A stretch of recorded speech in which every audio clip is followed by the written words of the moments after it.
All right, good evening, everyone. I think I heard a mouse click in there. And then yes, we're live. So I apologize for the late start, and I won't spend too much time talking because I know some people will be watching this on YouTube and will probably want to hear the full story. But I did want to apologize for the late start. We have a protest going on in the city right now, and it does actually make it a little hard to get around. So that is my reason for being late. I am going to take a quick minute here just to get everything ready, and then we will be continuing on for part 2 of 1984.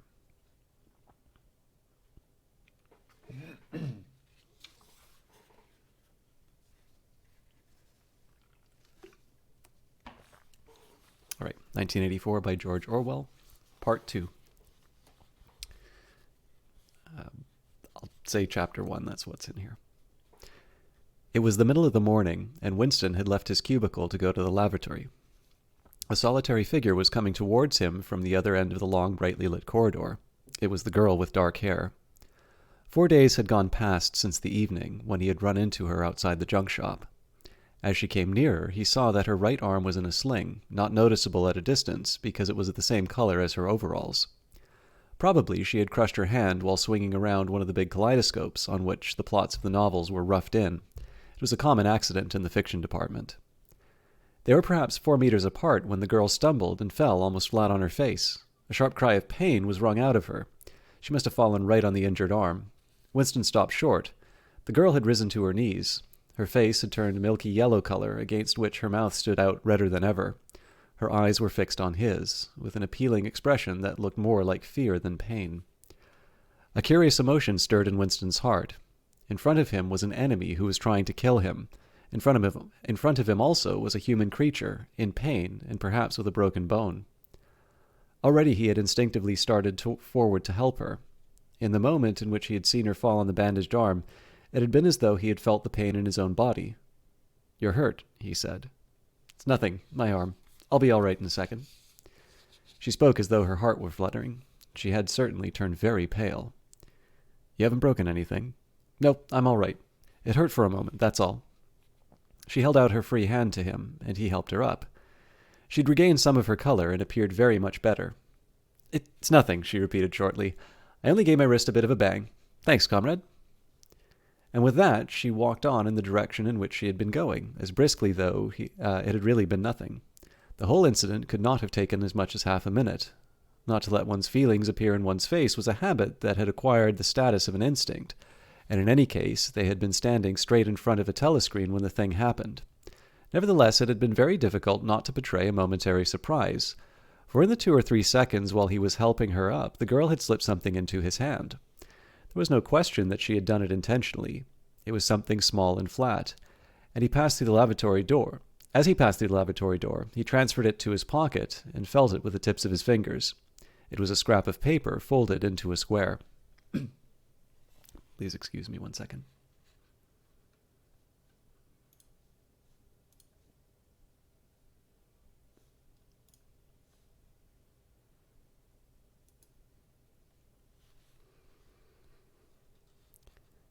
While he stood at the urinal, he managed, with a little more fingering, to get it unfolded. Obviously, there must be a message of some kind written on it. For a moment, he was tempted to take it into one of the water closets and read it at once, but this would be shocking folly, as he well knew. There was no place where you could be more certain that the telescreens were watched continuously. He went back to his cubicle, sat down, threw the fragment of paper casually among the other papers on his desk, put on his spectacles, and hitched the speak wire towards him. 5 minutes, he told himself. 5 minutes at the very least. His heart bumped in his breast with a frightening loudness. Fortunately, the piece of work he was engaged in was a mere routine, a recertification of a long list of figures, not needing close attention. Whatever was written on the paper, it must have some kind of political meaning, so far as he could see that there were 2 possibilities. One, much more likely, was that the girl was an agent of the thought police, just as he had feared. He did not know why the thought police should choose to deliver their messages in such a fashion, but perhaps they had their reasons. The thing that was written on the paper might be a threat, a summons, an order to commit suicide, a trap of some description. But there was another, wilder possibility that kept raising its head, though he tried vainly to suppress it. This was that the message did not come from the thought police at all, but from some kind of underground organization. Perhaps the Brotherhood existed after all. Perhaps the girl was part of it. No doubt the idea was absurd, but it had sprung into his mind in the very instant of feeling the scrap of paper in his hand. It was not until a couple of minutes later that the other, more probable explanation had occurred to him. And even now, though his intellect told him that the message probably meant death, still, it was not what he believed, and the unreasonable hope persisted. And his heart banged, and it was it was with difficulty that he kept his voice from trembling as he murmured his figures into the speak wire. He rolled up the completed bundle of work and slid it into the pneumatic tube. 8 minutes had gone by. He readjusted his spectacles on his nose, sighed, and drew the next batch of work towards him, with the scrap of paper on top of it. He flattened it out. On it was written, in large, unformed handwriting, "I love you." For several seconds he was too stunned even to throw the incriminating thing into the memory hole. When he did so, although he knew very well the danger of showing it too much interest, he could not resist reading it once again, just to make sure that the words were really there. For the rest of the morning it was very difficult to work. What was even worse than having to focus his mind on a series of niggling jobs was the need to conceal his agitation from the telescreen. He felt as though a fire were burning in his belly. Lunch in the hot, crowded, noise-filled canteen was torment. He had hoped to be alone for a little while during that lunch hour, but as bad luck would have it, the imbecile Parsons flopped down beside him, the tang of his sweat almost deafening the defeating the tinny smell of stew, and he kept up a stream of talk about preparations for Hate Week. He was particularly enthusiastic about the papier-mâché model of Big Brother's head, 2 meters wide, which was being made by the occasion by his daughter's troop of spies. The irritating thing was that in the racket of voices, Winston could hardly hear what Parsons was saying, and he was constantly having to ask for some fatuous remark to be repeated. Just once he caught a glimpse of the girl, at a table with 2 other girls at the far end of the room. She appeared not to have seen him, and he did not look in that direction again.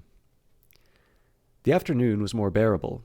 Immediately after lunch, there arrived a delicate, difficult piece of work, which would take several hours and necessitated putting everything else aside. It consisted in falsifying a series of production reports 2 years ago in such a way as to cast discredit on a prominent member of the inner party who was now under a cloud. This was the kind of thing that Winston was good at, and, for more than 2 hours, he succeeded in shutting the girl out of his mind altogether. Then the memory of her face came back, and with it a raging, intolerable desire to be alone. Until he could be alone, it was impossible to think this new development out. Tonight was one of the nights at the community center. He wolfed another tasteless meal in the canteen, hurried off to the center, took part in the solemn foolery of a discussion group, played 2 games of table tennis, swallowed several glasses of gin, and sat for half an hour through a lecture entitled Ingsoc in Relation to Chess. His soul writhed with boredom, but for once he had no impulse to shirk his evening at the center.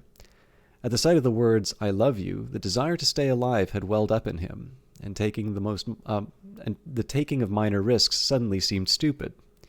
It was not until 23 hours, when he was home and in bed, in the darkness, where you were safe even from the telescreen so long as you kept silent, that he was able to think continuously. It was a physical problem that had to be solved: how to get in touch with the girl and arrange a meeting. He did not consider any longer the possibility that she might be laying some kind of trap for him. He knew that it was not so because of her unmistakable agitation when she handed him the note. Obviously, she had been frightened out of her wits, as well she might be. Nor did the idea of refusing her advances even cross his mind. Only 5 nights ago he had contemplated smashing her skull in with a cobblestone, but that was of no importance. He thought of her naked, youthful body as he had seen it in his dream. He had imagined her a fool like all the rest of them, her head stuffed with lies and hatred, her belly full of ice. A kind of fever seized him and at the thought that he might lose her. A white youthful body might slip away from him. What he feared more than anything else was that she would simply change her mind if he did not get in touch with her quickly. But the physical difficulty of meeting was enormous. It was like trying to make a move at chess when you were already mated. Whichever way you turned, the telescreen faced you. Actually, all the possible ways of communicating with her had occurred to him within 5 minutes of reading the note. But now, with time to think, he went over them one by one, as though laying out a row of instruments on the table. Obviously, the kind of encounter that had happened this morning could not be repeated. If she worked in the records department, it might have been comparatively simple, but he had only a very dim idea whereabouts in the building the fiction department lay, and he had no pretext for going there.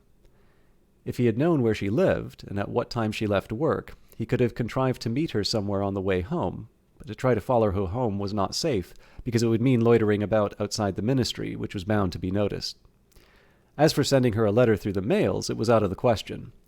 By a routine that was not even secret, all letters were opened in transit. Actually, few people ever wrote letters. For the messages that it was occasionally necessary to send, there were printed postcards with long lists of phrases, and you struck out the ones that were inapplicable. In any case, he did not know the girl's name, let alone her address. Finally, he decided that the safest place was the canteen. If he could get her at a table by herself, somewhere in the middle of the room, not too near the telescreens, and with a sufficient buzz of conversation all around, if these conditions endured for, say, 30 seconds, it might be possible to exchange a few words. For a week after this, life was like a restless dream. On the next day, she did not appear in the canteen until he was leaving it, the whistle having already blown. Presumably, she had been changed onto a later shift. They passed each other without a glance.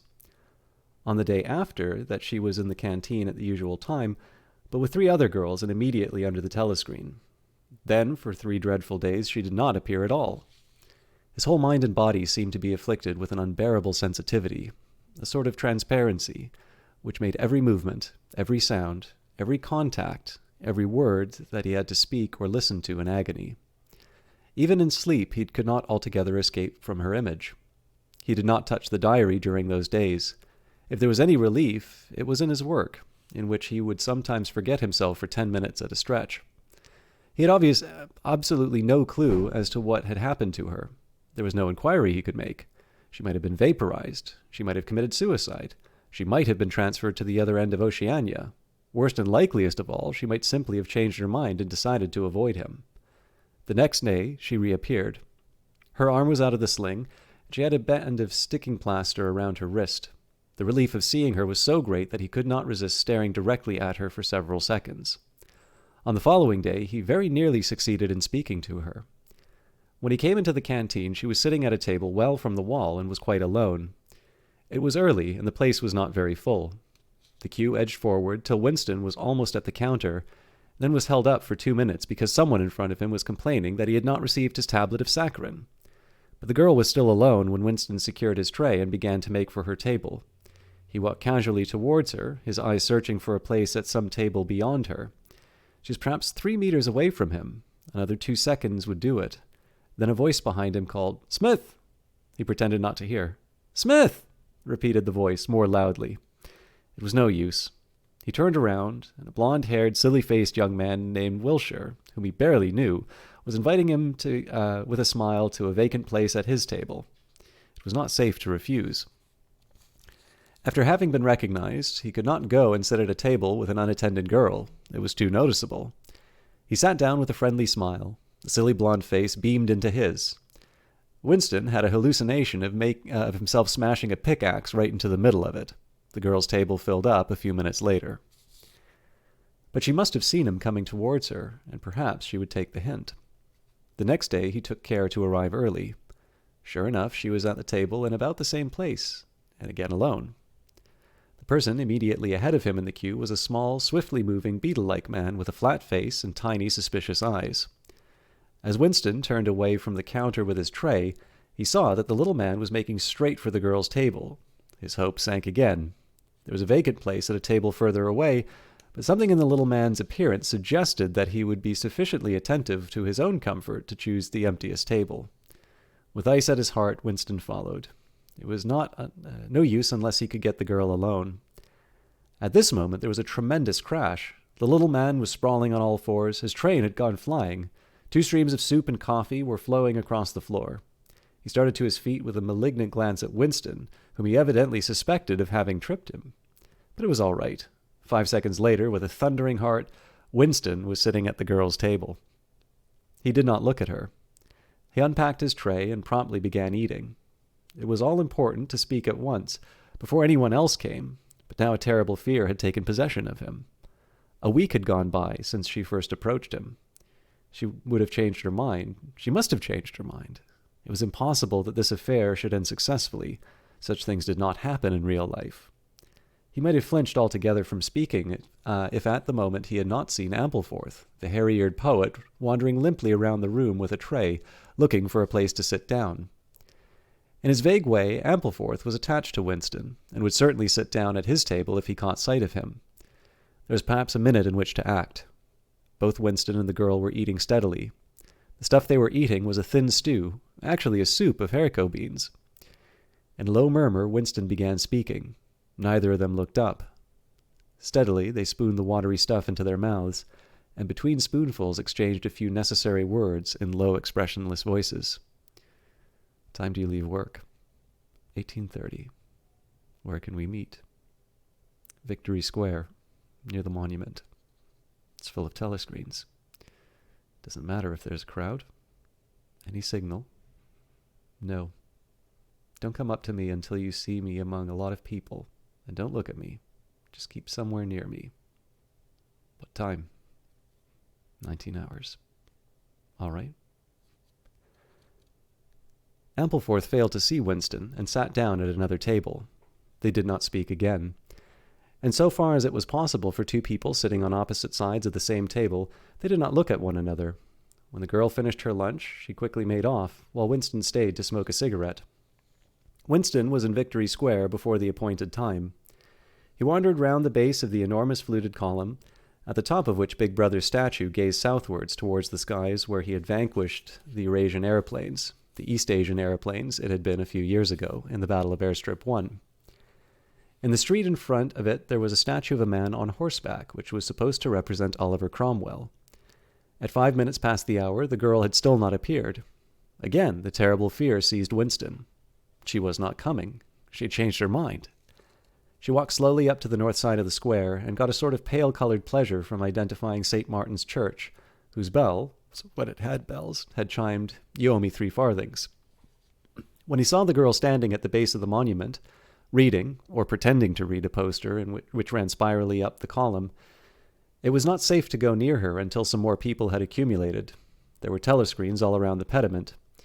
But at this moment there was a din of shouting and a zoom of heavy vehicles from somewhere to the left. Suddenly, everyone seemed to be running across the square. The girl nipped nimbly around the lions at the base of the monument and joined in the rush. Winston followed. As he ran, he gathered from the shouted remarks that a convoy of Eurasian prisoners was passing. Already a dense mass of people were blocking the south side of the square. Winston, at normal times, was the kind of person who gravitates to the outer edge of any kind of scrimmage, shoved, butted, and squirmed his way forward to the heart of the crowd. Soon he was within arm's length of the girl, but the way was blocked by an enormous prole and an almost equally enormous woman, presumably his wife, who seemed to form an impenetrable wall of flesh. Winston wriggled himself sideways, with a violent lunge managed to drive his shoulder between them.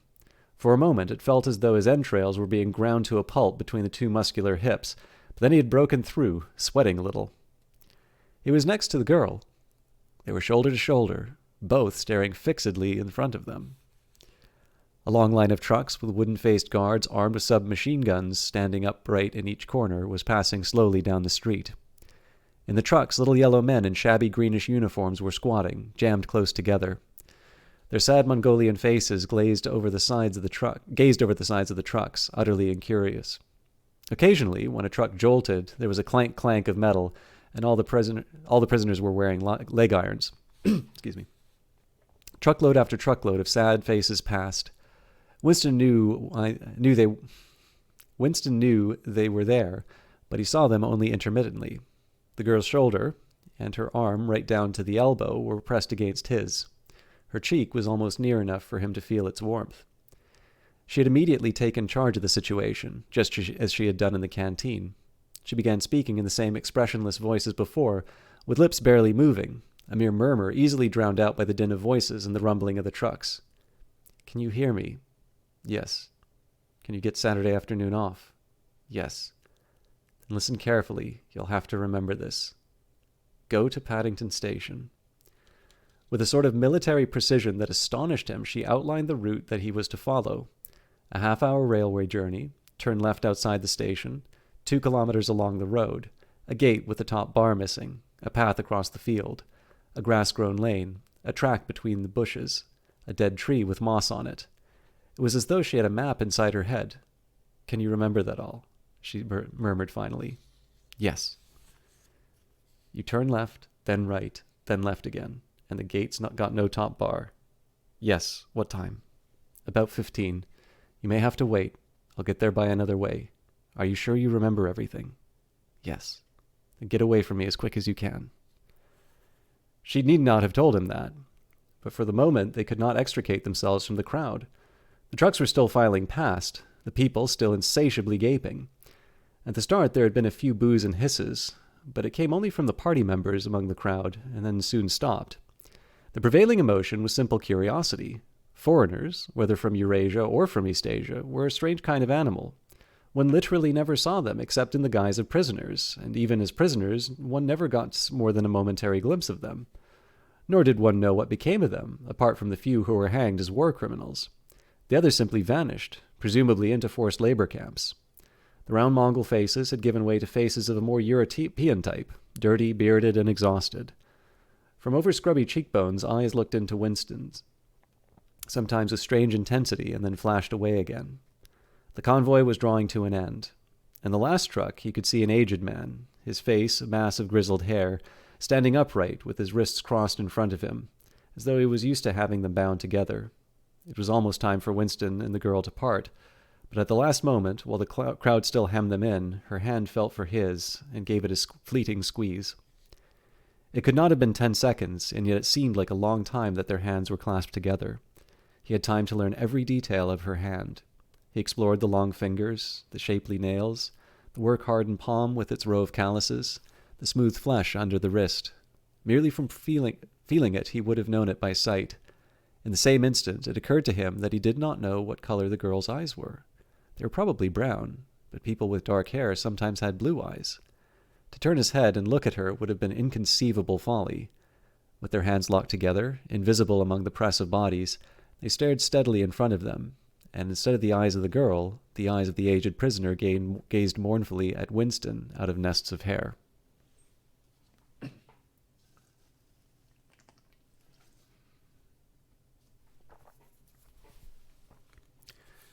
Chapter 2. Winston picked his way up the lane through dappled light and shade, stepping out into pools of gold wherever the boughs parted. Under the trees to the left of him, the ground was misty with bluebells. The air seemed to kiss one's skin. It was the 2nd of May. From somewhere deeper in the heart of the wood came the droning of ringdoves. He was a bit early. There had been no difficulties about the journey, and the girl was so evidently experienced that he was less frightened than he would normally have been. Presumably, she could be trusted to find a safe place. In general, you could not assume that you were much safer in the country than in London. There were no telescreens, of course, but there was always the danger of concealed microphones by which your voice might be picked up and recognized. Besides, it was not easy to make a journey by yourself without attracting attention. For distances of less than 100 kilometers, it was not necessary to get your passport endorsed, but sometimes there were patrols hanging about the railway stations who examined the papers of any party member they found and asked awkward questions. However, no patrols had appeared, and on the walk from the station he had made sure by cautious backward glances that he was not being followed. The train was full of proles, in a holiday mood because of the summery weather. The wooden-seated carriage in which he was traveling was filled to overflowing by a single enormous family, ranging from a toothless great-grandmother to a month-old baby going out to spend an afternoon with in-laws in the country, and, as they freely explained to Winston, to get a hold of a little black market butter. The lane widened, and in a minute he came to the footpath she had told him of, a mere cattle truck which had plunged between the bushes. He had no watch, but it could not be 15 yet. The bluebells were so thick underfoot that it was impossible not to tread on them. He knelt down and began picking some, partly to pass the time away, but also from a vague idea that he would like to have a bunch of flowers to offer the girl when they met. He had got together a big bunch and was smelling their faint, sickly scent when the sound at his back froze him, the unmistakable crackle of a foot on twigs. He went on picking bluebells. It was the best thing to do. It might be the girl. Or he might have been followed after all. To look round was to show guilt. He picked another and another. A hand fell lightly on his shoulder. He looked up. It was the girl. She shook her head evidently as a warning that he must keep silent, then parted the bushes, and quickly led the way along the narrow track into the wood. Obviously, she had been that way before, for she dodged the boggy bits, as though by habit. Winston followed, still clasping his bunch of flowers. His first feeling was relief, but he watched the strong, slender body moving in front of him, with a scarlet sash that was just tight enough to bring out the curve of her hips. The sense of his own inferiority was heavy upon him. Even now it seemed quite likely that when she turned round and looked at him, she would draw back after all. The sweetness of the air and the greenness of the leaves daunted him. Already on the walk from the station, the May sunshine made him feel dirty and etiolated. I have to look that up. A creature of indoors, with sooty dust of London in the pores of his skin. It looked to him that till now she had probably never seen him in broad daylight in the open. They came to the fallen tree that she had spoken of. The girl hopped over it and forced apart the bushes, in which there did not seem to be an opening. When Winston followed her, he found that they were in a natural clearing, a tiny grassy knoll surrounded by tall saplings that shut in completely. The girl stopped and turned. "Here we are," she said. He was facing her at several paces' distance, and yet he did not dare to move nearer to her. "I didn't want to say anything in the lane," she went on, "in case there's a mic hidden there. I don't suppose there is, but there could be. There's always the chance of one of those swine recognizing your voice. We're all right here." He still had not got the courage to approach her. "We're all right here?" he repeated stupidly. "Yes, look at the trees." They were small ashes, which at some time had been cut down and sprouted up again into the forest of poles, none of them thicker than one's wrist.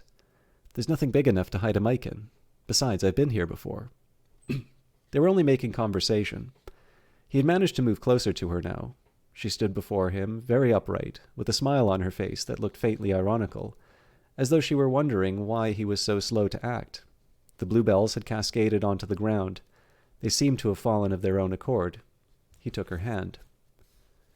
"Would you believe," he said, "that till this moment I didn't know what color your eyes were?" They were brown, he noted, a rather light shade of brown, with dark lashes. "Now that you've seen what I'm really like, can you still bear to look at me?" "Yes, easily." "I'm 39 years old. I've got a wife I can't get rid of. I've got varicose veins. I've got 5 false teeth." "I couldn't care less," said the girl. The next moment it was hard to say by whose act she was in his arms.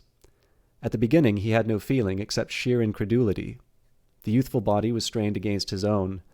A mass of dark hair was against his face, and yes, actually she had turned her face up, and he was kissing her wide red mouth. She had clasped her arms around his neck. She was calling him darling, precious one, loved one. He had pulled her down onto the ground. She was utterly unresisting. He could do with her what he liked, but the truth was that he had no physical sensation except that of mere contact. All he felt was incredulity and pride. He was glad that this was happening, but he had no physical desire. It was too soon. Her youth and prettiness had frightened him. He was too much used to living without women. He did not know the reason. The girl picked herself up and pushed a bluebell out of her hair. She sat against him, putting her arm around his waist. "Never mind, dear. There's no hurry. We've got the whole afternoon. Isn't this a splendid hideout? I found it when I was lost once on a community hike. If anyone was coming, you could hear them 100 meters away." "What's your name?" said Winston. "Julia. I know yours. It's Winston. Winston Smith."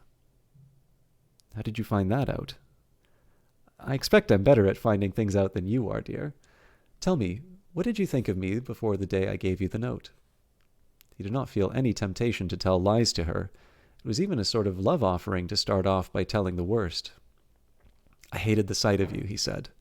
"I wanted to rape you and then murder you afterwards. 2 weeks ago I thought seriously of smashing your head in with a cobblestone. If you really want to know, I imagine that you had something to do with the thought police." The girl laughed delightedly, evidently taking this as a tribute to the excellence of her disguise.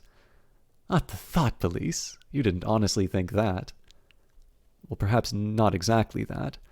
But from your general appearance, merely because you're young and fresh and healthy, you understand, I thought that probably you thought I was a good party member, pure in word and deed. Banners, processions, slogans, games, community hikes, all that stuff. And you thought that if I had a quarter of a chance, I'd denounce you as a thought criminal and get you killed off. Yes, something of that kind. A great many young girls are like that, you know. It's this bloody thing that does it, she said, ripping off the scarlet sash of the junior anti-sex league and flinging it onto a bough. Then, as though touching her waist had reminded her of something, she felt into the pocket of her overalls and produced a small slab of chocolate. She broke it in half and gave one of the pieces to Winston. Even before he had taken it, he knew by the smell that it was very unusual chocolate. It was dark and shiny. It was wrapped in silver paper. Chocolate normally was dull brown, crumbly stuff that tasted, as nearly as one could describe it, like the smoke of a rubbish fire. But at some time or another he had tasted chocolate like the piece that she had given him. The first whiff of its scent had stirred up some memory which he could not pin down, but which was powerful and troubling. "Where did you get this stuff?" he said. "Black market," she said indifferently. "Actually, I'm the sort of girl to look at. I am that sort of girl to look at. I'm good at games. As a troop leader in the Spies, I do voluntary work 3 evenings a week for the Junior Anti-Sex League. Hours and hours I've spent pasting their bloody rot all over London. I always carry one end of the banner in the processions. I always look cheerful, and I never shirk anything. Always yell with the crowd. That's what I say is the only way to be safe." The first fragment of chocolate had melted on Winston's tongue. The taste was delightful. But there was still that memory moving around the edges of his consciousness. Something strongly felt, but not reducible to definite shape, like an object seen out of the corner of one's eye. He pushed it away from him, aware only that it was the memory of some action which he would not have liked to undo, but could not. "You're very young," he said. "You are 10 or 15 years younger than I am. What could you see to attract you in a man like me? There's something in your face. I thought, I'd take a chance. I'm good at spotting people who don't belong. As soon as I saw you, I knew that you were against them." Them, it appeared, meant the party. And above all, the inner party, about whom she talked with an open jeering hatred which made Winston feel uneasy, although he knew that they were safe here, if they could be safe anywhere. A thing that astonished him about her was the coarseness of her language. Party members were supposed not to swear, and Winston himself very seldom did swear aloud. At any rate, Julia, however, seemed unable to mention the party, and especially the inner party, without using the kinds of words that you saw chalked up in a dripping alleyway. He did not dislike it. It was merely one symptom of her revolt against the party and all its ways, and somehow seemed natural and healthy, like the sneeze of a horse when it smells bad hay. They had left the clearing and were wandering again through the checkered shade, their arms around each other's waists whenever it was wide enough to walk 2 abreast. He noticed how much softer her waist seemed to feel now that the sash was gone. They did not speak above a whisper. Outside the clearing, Julia said it was better to go quietly. Presently they had reached the edge of the little wood. She stopped him. "Don't go out into the open. There might be someone watching. We're all right if we keep behind the boughs." They were standing in the shade of hazel bushes. The sunlight, filtering through innumerable leaves, was still hot on their faces. Winston looked out into the field beyond and underwent a curious, slow shock of recognition. He knew it by sight. An old, close-bitten pasture, with a footpath wandering along it and a molehill here and there. And the ragged hedge on the opposite side of the boughs of elm trees swayed just perceptibly in the breeze, and their leaves stirred faintly in dense masses like women's hair. Surely somewhere nearby, but out of sight, there must be a stream with green pools where dace were swimming. "Isn't there a stream somewhere near here?" he whispered. "That's right, there is a stream. It's at the edge of the next field, actually. There are fish in it, great big ones. You can watch them lying in the pools under the willow trees, waving their tails." "It's the Golden Country, almost," he murmured. "The Golden Country?" "It's nothing, really. A landscape I've seen sometimes in a dream." "Look," whispered Julia. A thrush had alighted on a bough not 5 meters away, almost at the level of their faces. Perhaps it had not seen them. It was in the sun, they in the shade. It spread out its wings, fitted them carefully into place again, ducked its head for a moment, as though making a sort of obeisance to the sun, and then began to pour forth a torrent of song. In the afternoon hush, the volume of sound was startling. Winston and Julia clung together, fascinated. The music went on, minute after minute, with astonishing variations, never once repeating itself, almost as though the bird were deliberately showing off its virtuosity. Sometimes it stopped for a few seconds, spread out and resettled its wings, then swelled its speckled breast and again burst into song. Winston watched it with a sort of vague reverence. For whom, for what was this bird singing? No mate, no rival was watching it.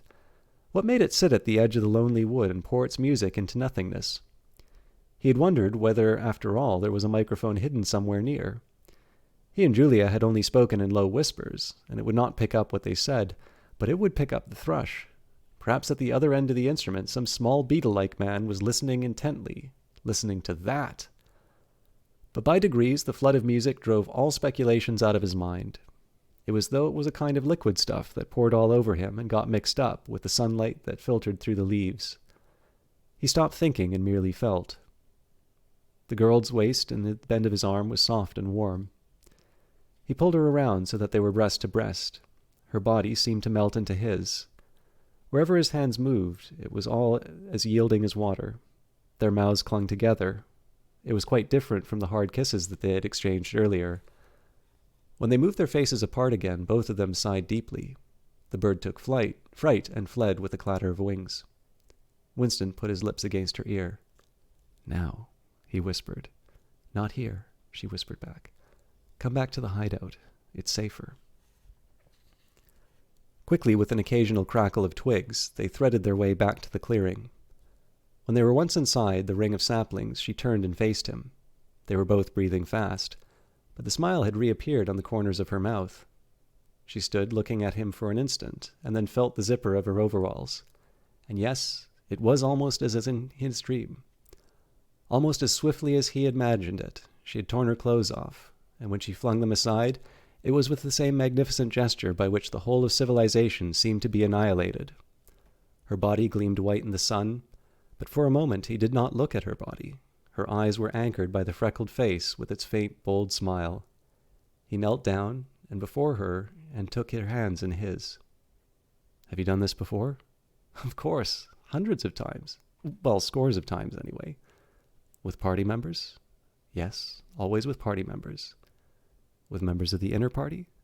"Not with those swine, no. There's plenty that would if they got half a chance. They're not so holy as they make out." His heart leapt. Scores of times she had done it. He'd wished that it had been hundreds, thousands. Anything that hinted at corruption was always filled him with a wild hope. Who knew, perhaps the party was rotten under the surface, its cult of sensuousness and self-denial simply a sham concealing iniquity. He could have infected the whole lot of them with leprosy or syphilis. How gladly he would have done so. Anything to rot, to weaken, to undermine. He pulled her down so that they were kneeling face to face. "Listen, the more men you've had, the more I love you. Do you understand that?" "Yes, perfectly. I hate purity. I hate goodness.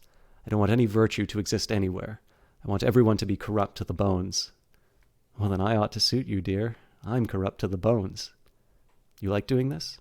"I don't mean simply me. I mean the thing in itself." "I adore it." That was above all when he wanted her. Not merely the love of one person, but the animal instinct. The simple, undifferentiated desire, that was the force that would tear the party to pieces. He pressed her down upon the grass among the fallen bluebells. This time there was no difficulty. Presently the rising and falling of their breasts slowed to a normal speed, and in a sort of pleasant helplessness they fell apart. The sun seemed to have grown hotter. They were both sleepy. He reached out for the discarded overalls and pulled them partly over her. Almost immediately they fell asleep and slept for about half an hour. Winston woke first. He sat up and watched the freckled face, still peacefully asleep, pillowed on the palm of her hand. Except for her mouth, he could not recall her beautiful. There was a line or two around the eyes, if you looked closely. The short dark hair was extraordinarily thick and soft. It occurred to him that he still did not know her surname or where she lived. The young, strong body, now helpless in sleep, woke in him a pitying, protecting feeling. But in the mindless tenderness he had felt under the hazel tree, while the thrush was singing, had not come back. He pulled his overalls aside and studied her smooth white flank. In the old days, he thought, a man looked at a girl's body and saw that it was desirable, and that was the end of the story. But you could not have pure love or pure lust nowadays. No emotion was pure, because everything was mixed up with fear and hatred. Their embrace had been a battle, the climax a victory. It was a blow struck against the party. It was a political act.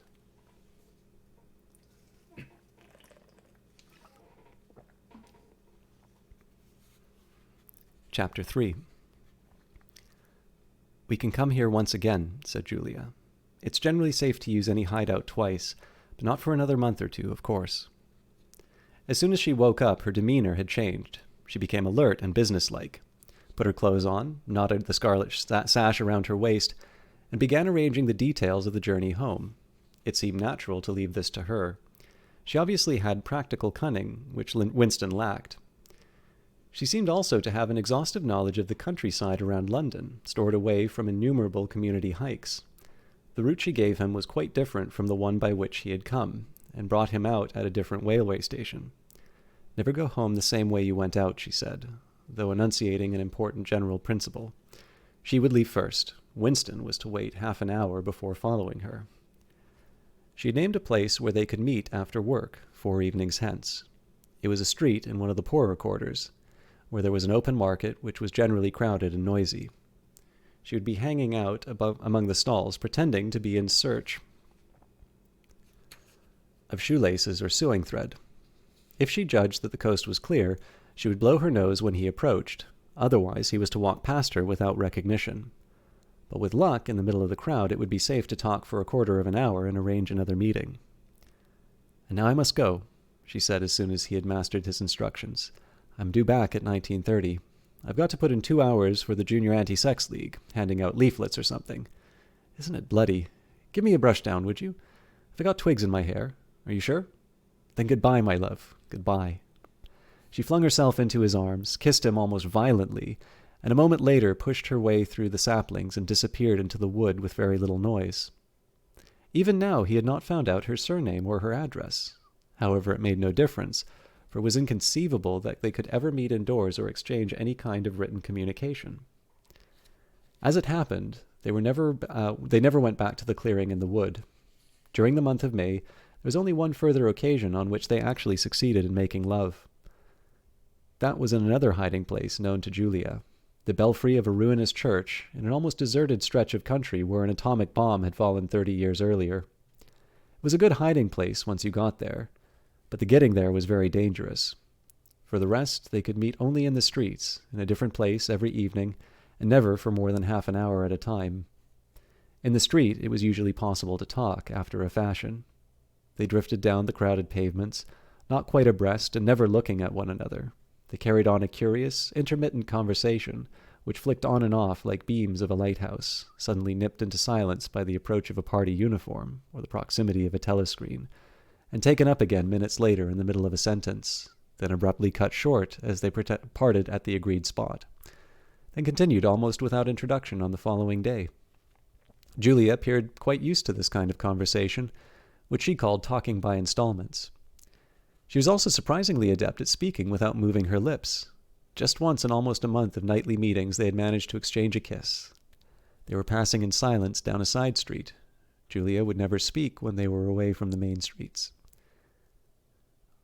Where there was a deafening roar, the earth heaved and the air darkened, and Winston found himself lying on his side, bruised and terrified. A rocket bomb must have dropped near at hand.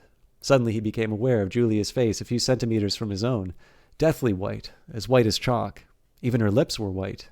She was dead! He clasped her against him and found that he was kissing a live, warm face. But then there was some powdery stuff that got in the way of his lips. Both of their faces were thickly coated in plaster. There were evenings when they reached their rendezvous and then had to walk past one another without a sign because a patrol had just come round the corner or a helicopter was hovering overhead. Even if it had been less dangerous, it would have still been difficult to find time to meet. Winston's working week was 60 hours, Julia's was even longer, and their free days varied according to the pressure of work and did not often coincide. Julia, in any case, seldom had an evening completely free. She spent an astonishing amount of time attending lectures and demonstrations, distributing literature for the Junior Anti-Sex League, preparing banners for Hate Week, making collections for the Savings Campaign, and such like activities. It paid, she said. It was camouflage. If you kept the small rules, you could break the big ones. She even induced Winston to mortgage yet another of his evenings by enrolling himself in the part-time munition work, which was done voluntarily by zealous party members. So one evening every week, Winston spent 4 hours of paralyzing boredom, screwing together small bits of metal, which were probably parts of bomb fuses, in a drafty, ill-lit workshop where the knocking hammers mingled drearily with the music of the telescreens. When they met in the church tower, the gaps in their fragmentary conversation were filled up. It was a blazing afternoon. The air in the little square chamber above the bells was hot and stagnant, and smelt overpoweringly of pigeon dung. They sat talking for hours on the dusty twig-littered floor, one or the other of them getting up from time to cast a glance through the arrow slits and make sure that no one was coming. Julia was 26 years old. She lived in a hostel with 30 other girls, always in the stink of women. How I hate women, she said parenthetically. And she worked, as he had guessed, on the novel writing machines in the fiction department. She enjoyed her work, which consisted chiefly in running and servicing a powerful but tricky electric motor. She was not clever, but fond of using her hands, and felt at home with machinery. She could describe the whole process of composing a novel from the general directive issued by the planning committee down to the final touching up by the rewrite squad. But she was not interested in the finished product. She didn't much care for reading, she said. Books were just a commodity that had to be produced, like jam or bootlaces. She had no memories of anything before the early 60s, and the only person that she had ever known who talked frequently of the days before the Revolution was a grandfather who had disappeared when she was 8. At school, she had been captain of the hockey team and had won the gymnastics trophy 2 years running. She had been a troop leader in the Spies and a branch secretary in the Youth League before joining the Junior Anti-Sex League. She'd always borne an excellent character. She had, even, an infallible mark of a good reputation, been picked out for work in Pornosec, the subsection of the fiction department which turned out cheap pornography for distribution among the proles. It was nicknamed Muckhouse by the people who worked in it, she remarked. There she had remained for a year, helping to produce booklets in sealed packets with titles like Spanking Stories or One Night in a Girls' School, to be bought furtively by proletarian youths who were under the impression that they were buying something illegal. "What are those books like?" asked Winston curiously. "Oh, ghastly rubbish. They're boring, really. They only have 6 plots, but they swap them around a bit. Of course, I was only on the kaleidoscopes. I never was in the rewrite squad. It's not literary, dear. Not even enough for that." He learned with astonishment that all the workers in Pornosec, except the head of the department, were girls. The theory was that men, whose sex instincts were less controllable than those of women, were in greater danger of being corrupted by the filth they handled. "They don't even like having married women there," she added. "Girls are always supposed to be so pure. Here's one who isn't, anyway." She'd had her first love affair when she was 16, with a party member of 60 who later committed suicide to avoid arrest. "A good job, too," said Julia. "Otherwise, they'd have had my name out with him when he confessed." Since then, there had been various others. Life, as she saw it, was quite simple. You wanted a good time. They, meaning the party, wanted you to stop having it. You broke the rules as best you could. She seemed to think that it was just as natural that they should want to rob you of your pleasures as that you should want to avoid being caught. She hated the party, and said so in the crudest words, but she made no general criticism of it. Except where it touched upon her own life, she had no interest in party doctrine. He noticed that she never used Newspeak words, except the ones that had passed into everyday use. She never heard of the Brotherhood and refused to believe in its existence. Any kind of organized revolt against the party, which was bound to be a failure, struck her as stupid. The clever thing was to break the rules and stay alive all the same. He wondered vaguely how many others like her there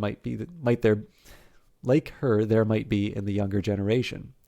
People who had grown up in the world of the Revolution, knowing nothing else, accepting the party as something unalterable, like the sky, not rebelling against its authority, but merely evading it, as a rabbit dodges a dog. They did not discuss the possibility of getting married. It was too remote to be worth thinking about. No imaginable committee would ever sanction such a marriage, even if Catherine, Winston's wife, could somehow have been gotten rid of. It was hopeless even as a daydream. What was she like, your wife? Said Julia. She was... Do you know the Newspeak word good-thinkful, meaning naturally orthodox, incapable of thinking bad thoughts? No, I didn't know the word, but I know the kind of person, right enough. He began telling her the story of his married life, but curiously enough, she appeared to know the essential parts of it already. She described to him, almost as though she had seen or felt it, the stiffening of Catherine's body as soon as he touched her, the way in which she still seemed to be pushing him from her with all her strength, even when her arms were still clasped tightly around him. With Julia, he felt no difficulty in talking about such things. Catherine, in any case, had long ceased to be a painful memory and became merely a distasteful one. I could have stood it if it hadn't been for one thing, he said. He told her about the frigid little ceremony that Catherine had forced him to do through on the same night every week. She hated it, but nothing would make her stop doing it. She used to call it, but you'll never guess. Our duty to the party, said Julia promptly. How did you know that? I've been to school too, dear. Sex talks once a month for over 16s, and in the youth movement, they rub it into you for years. I dare say it works in a lot of cases, but of course you never can tell. People are such hypocrites. She began to enlarge on the subject. With Julia, everything eventually came back to her own sexuality. As soon as this was touched upon in any way, she was capable of great acuteness. Unlike Winston, she had grasped the inner meaning of the party's sexual puritanism. It was not merely that the sex instinct created a world of its own which was outside the party's control, and therefore had to be destroyed if possible. What was more important was that sexual privation induced hysteria, which was desirable because it could be transformed into war fever and leader worship. The way she put it was, when you make love, you're using up energy, and afterwards you feel happy and don't give a damn for anything. They can't bear you to feel like that. They want you to be bursting with energy all the time. All this marching up and down and cheering and waving flags is simply sex gone sour. If you're happy inside yourself, why should you get excited about Big Brother and the 3-year plans and the 2 minutes hate and all the rest of their bloody rot? That was very true, he thought. There was a direct, intimate connection between chastity and political orthodoxy. For how could the fear, the hatred, and the lunatic credulity which the party needed in its members be kept at the right pitch, except by bottling down some powerful instinct and using it as a driving force? The sex impulse was dangerous to the party, and the party had turned it to account. They had played a similar trick on the instinct of parenthood. The family could not actually be abolished, and indeed people were encouraged to be fond of their children in almost the old-fashioned way. The children, on the other hand, were systematically turned against their parents and taught to spy on them and report their deviations. The family had become in effect an extension of the thought police. It was a device by means of which everyone could be surrounded night and day by informers who knew him intimately. Abruptly his mind went back to Catherine. Catherine would unquestionably have denounced him to the thought police if she had not happened to be too stupid to detect the unorthodoxy of his opinions. But what really recalled her to him at this moment was the stifling heat of the afternoon, which had brought the sweat out on his forehead. He began telling Julia of something that had happened, or rather had failed to happen, on another sweltering summer afternoon, 11 years ago. It was 3 or 4 months after they were married. They had lost their way on a community hike somewhere in Kent. They had only lagged behind the others for a couple of minutes, but they took a wrong turning, and presently found themselves pulled up short by the edge of an old chalk quarry.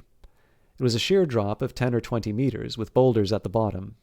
There was nobody of whom they could ask the way. As soon as she realized that they were lost, Catherine became very uneasy. To be away from the noisy mob of hikers, even for a moment, gave her a feeling of wrongdoing.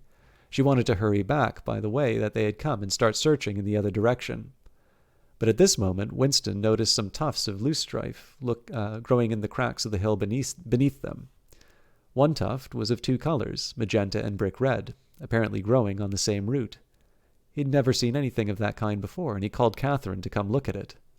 Look, Catherine, look at those flowers, that clump down near the bottom. Do you see they're 2 different colors? She had already turned to go, but did rather fretfully come back for a moment. She even leaned out over the cliff face to see where he was pointing. He was standing a little behind her, and he put his hand on her waist to steady her. At this moment it suddenly occurred to him how completely alone they were. There was not a human creature anywhere, not a leaf stirring. not even a bird awake. In a place like this, the danger was that there would be a hidden microphone that was very small, and even if there was a microphone, it would only pick up sounds. It was the hottest, sleepiest hour of the afternoon. The sun blazed down on them. The sweat tickled his face, and then this thought struck him. "Why didn't you give her a good shove?" said Julia. "I would have." "Yes, dear, you would have. I would have, if I'd been the same person that I am now. Or perhaps I would. I'm not certain." "Are you sorry you didn't?" "Yes. On the whole, I'm sorry I didn't." They were sitting side by side on the dusty floor. He pulled her closer against him. Her head rested on his shoulder, the pleasant smell of her hair conquering the pigeon dung. She was very young, he thought. She still expected something from life. She did not understand that to push an inconvenient person over a cliff solves nothing. Actually, it would have made no difference, he said. "Why are you sorry you didn't do it?" "Only because I prefer positive to negative. In this game that we're playing, we can't win. Some kinds of failure are better than other kinds. That's all." He felt her shoulders give a wriggle of dissent. She always contradicted him when he said something of this kind.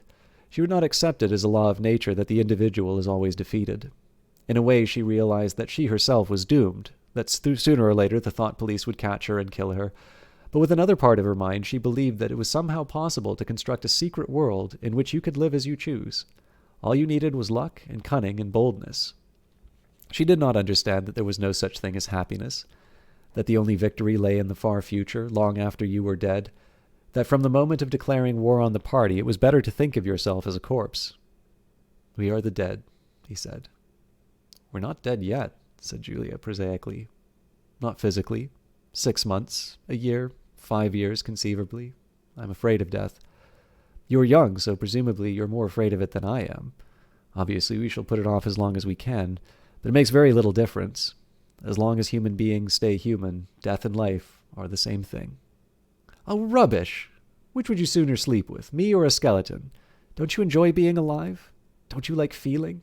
This is me. This is my hand. This is my leg. I'm real. I'm solid. I'm alive. Don't you like this?" She twisted herself round and pressed her bosom against him. He could feel her breasts, ripe yet firm, through her overalls. Her body seemed to be pouring some of its youth and vigor into his. "Yes, I like that," he said. "Then stop talking about dying. And now listen, dear.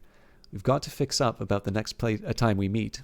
You may as well go back to the place in the wood. We've given it a good long rest. But you must get there by a different way this time. I've got it all planned out. You take the train, but look, I'll draw it out for you." And in her practical way, she scraped together a small square of dust, and with a twig from the pigeon's nest, began drawing a map on the floor.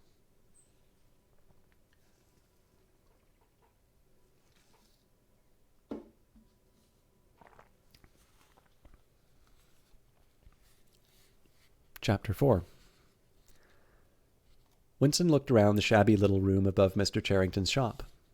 Besides the windows, the enormous bed was made up, with ragged blankets and a coverless bolster. The old-fashioned clock with the 12-hour face was ticking away on the mantelpiece. In the corner, on the gate-legged table, the glass paperweight, which he had bought on his last visit, gleamed softly out of the half-darkness. In the fender was a battered tin oil stove, a saucepan, and 2 cups provided by Mr. Charrington. Winston lit the burner and set the pan of water to boil. He had brought an envelope full of Victory coffee and some saccharin tablets. The clock's hands said 7:20. It was 19:20, really. She was coming at 19:30. Folly. Folly, his heart kept saying. Conscious, gratuitous, suicidal folly. Of all the crimes that a party member could commit, this one was the least possible to conceal. Actually, the idea had first floated into his head in the form of a vision of a glass paperweight mirrored by the surface of a gate-legged table. As he had foreseen, Mr. Charrington had made no difficulty about letting the room. He was obviously glad of the few dollars that it would bring him. Nor did he seem shocked or become offensive, knowing that it was made clear that Winston wanted the room for the purpose of a love affair. Instead, he looked into the middle distance and spoke in generalities, with so delicate an air as to give the impression that he had become partly invisible. Privacy, he said, was a very valuable thing. Everyone wanted a place that they could be alone occasionally. And when they had such a place, it was only common courtesy in anyone else who knew of it to keep the knowledge to himself. He even, seeming almost to fade out of existence as he did so, added that there were 2 entries to the house, one of them through the backyard, which gave onto an alley. Under the window, somebody was singing.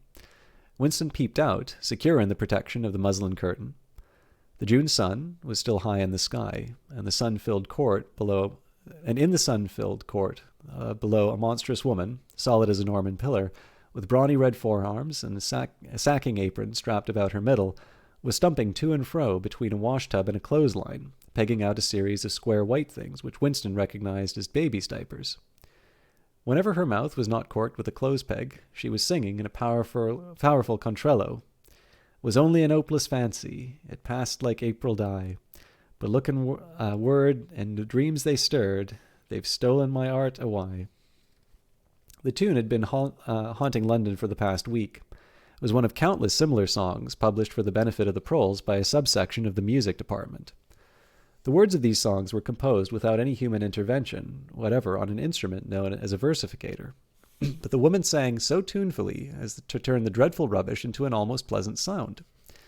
He could hear the woman singing and the scrape of her shoes on the flagstones and the cries of the children in the street, and somewhere in the far distance a faint roar of traffic, and yet the room seemed curiously silent, thanks to the absence of a telescreen. Folly, folly, folly, he thought again. It was inconceivable that they could frequent this place for more than a few weeks without being caught. But the temptation of having a hiding place that was truly their own, indoors and near to hand, had been too much for both of them. For some time after their visit to the church belfry, it had been impossible to arrange meetings. Working hours had been drastically increased in anticipation of Hate Week.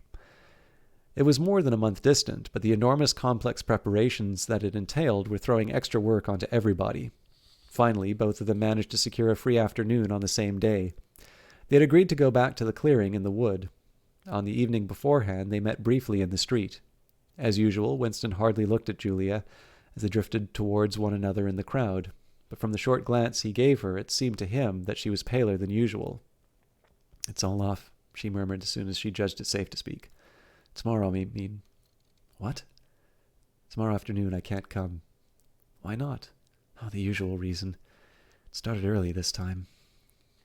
For a moment he was violently angry. During the month that he had known, the nature of his desire for her had changed. At the beginning there had been little true sensuality in it.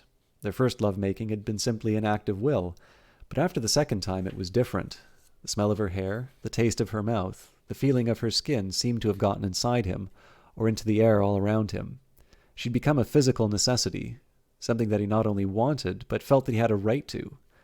When she said that she could not come, he had the feeling that she was cheating him.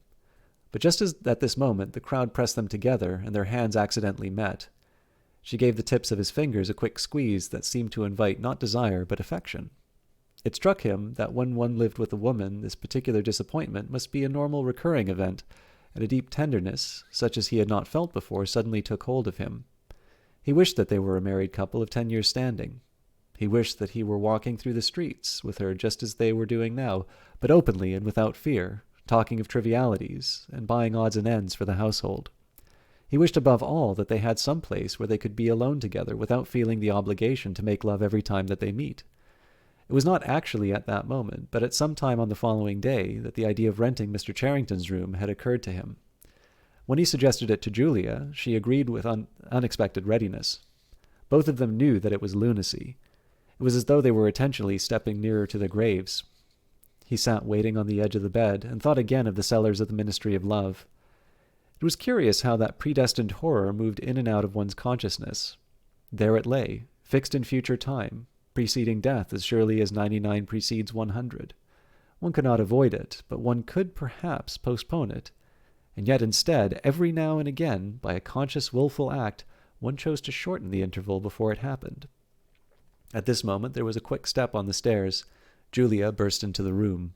She was carrying a tool bag of coarse brown canvas, such as he had sometimes seen her carrying to and fro at the ministry. He started forward to take her in his arms, but she disengaged herself rather hurriedly, partly because she was still holding the tool bag. "Half a second," she said. "Let me show you what I've brought. Did you bring some of that filthy Victory coffee? I thought you would. You can chuck it away again, because we shan't be needing it. Look here."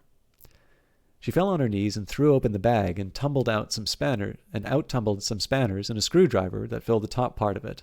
Underneath was a number of neat paper packets. The first packet that she passed to Winston had a strange and yet vaguely familiar feeling. It was filled with some kind of heavy sand-like stuff which yielded whenever you touched it. "It isn't sugar," he said. "Real sugar, not saccharin. Sugar. And here's a loaf of bread, proper white bread, not our bloody stuff, and a little pot of jam. And here's a tin of milk. But look, this is the one I'm really proud of. I had to wrap a bit of sacking around it, but..." And she did not need to tell him why she had wrapped it up. The smell was already filling the room, a rich, hot smell, which seemed like an emanation from his early childhood, but which one did occasionally meet with even now, blowing down a passageway before a door slammed, or diffusing itself mysteriously in a crowded street, sniffed for an instant and then lost again. "It's coffee," he murmured. "Real coffee. It's inter-party coffee. There's a whole kilo here," she said. "How did you manage to get a hold of all these things?" "It's all inter-party stuff. There's nothing those swines don't have. Nothing. But of course waiters and servants and people pinch things. And look, I got a little packet of tea as well." Winston had squatted down beside her. He tore open a corner of the packet. "It's real tea, not blackberry leaves. There's been a lot of tea about lately. They've captured India or something," she said vaguely. "But listen, dear, I want you to turn your back on me for 3 minutes. Go and sit on the other side of the bed. Don't go too near the window, and don't turn around until I tell you." Winston gazed abstractly through the muslin curtain. Down in the yard, the red-armed woman was still marching to and fro between the washtub and the line. She took 2 more pegs out of her mouth and sang with deep feeling. "They say that time heals all things. They say you can always forget. But the smiles and the tears across the years, they twist my heartstrings yet." She knew the whole driveling song by heart, it seemed. Her voice floated upward with a sweet summer air, very tuneful, charged with a sort of happy melancholy. One had the feeling that she would have been perfectly content if that June evening had been an endless supply of clothes, inexhaustible, to remain there for 1,000 years, pegging out diapers and singing rubbish. It struck him as a curious fact that he had never heard a member of the party singing alone and spontaneously. It would even have seemed slightly unorthodox, a dangerous eccentricity, like talking to oneself. Perhaps it was only when people were somewhere near the starvation level that they had anything to sting about. "You can turn round now," said Julia. He turned around, and for a second almost failed to recognize her. What he had actually expected to see was her naked, but she was not naked. The transformation that had happened was much more surprising than that. She had painted her face. She must have slipped into some shop in the proletarian quarters and bought herself a complete set of makeup materials. Her lips were deeply reddened, her cheeks rouged, her nose powdered. There was even a touch of something under her eyes to make them brighter. It was not very skillfully done, but Winston's standards in such matters were not high. He'd never before seen or imagined a woman of the party with cosmetics on her face. The improvement in her appearance was startling. With just a few dabs of color in the right places, she had become not only very much prettier, but above all far more feminine. Her short hair and boyish overalls merely added to the effect. And he took her in his arms, and a wave of synthetic violets flooded his nostrils. He remembered the half-darkness of the basement kitchen and a woman's cavernous mouth. It was the very same scent that she had used, but at the moment it did not seem to matter. "Scent too," he said. "Yes, dear, scent too. And do you know what I'm going to do next? I'm going to get a hold of a real woman's frock from somewhere and wear it instead of these bloody trousers. I'll wear silk stockings and high-heeled shoes. In this room, I'm going to be a woman, not a party comrade." They flung their clothes off and climbed into the huge mahogany bed. It was the first time that he had stripped himself naked in her presence. Until now he had been too much ashamed of his pale and meager body, with the varicose veins standing out on his calves and the discolored patch over his ankle. There were no sheets, but the blanket they lay on was threadbare and smooth, and the size and springiness of the bed astonished both of them. "It's sure to be full of bugs, but who cares?" said Julia. One never saw a double bed nowadays except in the homes of the proles. Winston had occasionally slept in one in his boyhood. Julia had never been in one before, so far as she could remember. Presently they fell asleep for a little while. When Winston woke up, the hands of the clock had crept round to nearly 9. He did not stir, because Julia was sleeping with her head in the crook of his arm. Most of her makeup had transferred itself onto his own face or the bolster, but a light stain of rouge still brought out the beauty of her cheekbone. A yellow ray from the sinking sun fell across the foot of the bed and lighted up the fireplace, where the water in the pan was boiling fast. Down in the yard, the woman had stopped singing, but the faint shouts of children floated in from the street.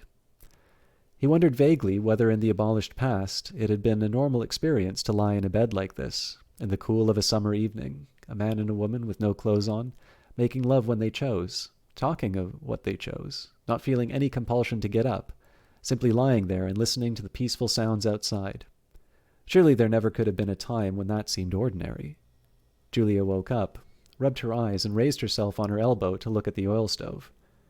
"Half the water's boiled away," she said. "I'll get up and make some coffee in another moment. We've got an hour. What time do they cut the lights off at your flats?" 23:30. "It's 23 at the hostel, but you have to get in earlier than that because—" "Hi, get out, you filthy brute!" She suddenly twisted herself over the bed, seized a shoe from the floor, and sent it hurtling into the corner with a boyish jerk of her arm, exactly as he had seen her fling the dictionary at Goldstein during the 2 minutes' hate. "What was that?" he said in surprise. "A rat. I saw him stick his beastly nose out of the wainscoting. There's a hole down there. I gave him a good fright, anyway." "Rats," murmured Winston. "In this room?" "They're all over the place," said Julia indifferently as she lay down again. "We've even got them in the kitchen at the hostel. Some parts of London are swarming with them. Did you know they attack children?" "Yes, they do. In some of these streets, a woman daren't leave a baby for 2 minutes. It's the great huge brown ones that do it. And the nasty thing is that the brutes always—" "Don't go on," said Winston, with his eyes tightly shut. "Dearest, you've gone quite pale. What's the matter? Do they make you feel sick? Of all the horrors in a world, a rat!" She pressed herself against him and wound her limbs around him as though to reassure him with the warmth of her body. He did not reopen his eyes immediately. For several moments he had the feeling of being back in the nightmare which had recurred from time to time throughout his life. It was always very much the same. He was standing in front of a wall of darkness, and on the other side of it there was something unendurable, something too dreadful to be faced. In the dream his deepest feeling was always one of self-deception, because he did not know what was behind the wall of darkness. With a deadly effort, like wrenching a piece out from his own brain, he could even have dragged the thing out into the open. He always woke up without discovering what it was, but somehow it was connected with what Julia had been saying when he cut her short. "I'm sorry," he said. "It's nothing. I don't like rats, that's all." "Don't worry, dear. We're not going to have the filthy brutes in here. I'll stuff the hole with a bit of sacking before we go. The next time we come here, I'll bring some plaster and bung it up properly." Already the black instant of panic was half forgotten. Feeling slightly ashamed of himself, he sat up against the bedhead. Julia got out of bed, pulled on her overalls, and made the coffee. The smell that rose from the saucepan was so powerful and exciting that they shut the window lest anybody outside should notice it and become inquisitive. What was even better was that the taste of the coffee What was even better than the taste of the coffee was the silky texture given to it by the sugar, a thing that Winston had almost forgotten after years of saccharin. With one hand in her pocket and a piece of bread and jam in the other, Julia wandered about the room, glancing indifferently at the bookcase, pointing out the best way of repairing the gate-leg table, plumping herself down in the ragged armchair to see if it was comfortable, and examining the absurd 12-hour clock with a sort of tolerant amusement. She brought the glass paperweight over to the bed to have a look at it in the better light. He took it out of her hand, fascinated as always by its soft, rain-watery appearance of the glass. "What is it, do you think?" said Julia. "I don't think it's anything. I don't think it was ever put to any use. That's what I like about it. It's a little chunk of history that they've forgotten to alter. It's a message from 100 years ago, if one knew how to read it." "And that picture over there," she nodded at the engraving on the opposite wall. "Would that be 100 years old?" "More. 200, I dare say. One can't tell. It's impossible to discover the age of anything nowadays." She went over to look at it. "Here's where that brute stuck his nose out," she said, kicking the wainscoting immediately below the picture. "What is this place? I've seen it before somewhere." It's a church, or at least it used to be. St. Clement's Dane, its name was. The A fragment of rhyme that Mr. Charrington had taught him came back to his head, and he added, half nostalgically, "Oranges and lemons, say the bells of St. Clement's." To his astonishment, she capped the line. "You owe me 3 farthings, say the bells of St. Martin's. When will you pay me, say the bells of Old Bailey." I can't remember how it goes on after that. But anyway, I remember it ends up, "Here comes a candle to light you to bed. Here comes a chopper to chop off your head." It was like the 2 halves of a countersign, but there must be another line after the bells of Old Bailey. Perhaps it could be dug out of Mr. Charrington's memory if he was suitably prompted. "Who taught you that?" he said. "My grandfather. He used to say it to me when I was a little girl. He was vaporized when I was 8. At any rate, he disappeared. I wonder what a lemon was," she added inconsequentially. "I've seen oranges. They're a kind of round yellow fruit with a thick skin." "I can remember lemons," said Winston. "They were quite common in the 50s. They were so sour that it set your teeth on edge even to smell them." "I bet that picture's got bugs behind it," said Julia. "I'll take it down and give it a good clean some day. I suppose it's almost time that we were leaving. I must start washing this paint off. What a bore. I'll get the lipstick off your face afterwards." Winston did not get up for a few minutes more. The room was darkening. He turned over towards the light and lay gazing into the glass paperweight. The inexhaustibly interesting thing was not the fragment of coral, but the interior of the glass itself. There was such a depth to it, and yet it was almost as transparent as air.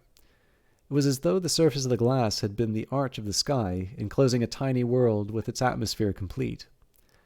He had the feeling that he could get inside it, and that in fact he was inside it, along with the mahogany bed, and the gate-leg table, and the clock, and the steel engraving, and the paperweight itself. The paperweight was the room he was in, and the coral was Julia's life and his own, fixed in a sort of eternity at the heart of the crystal.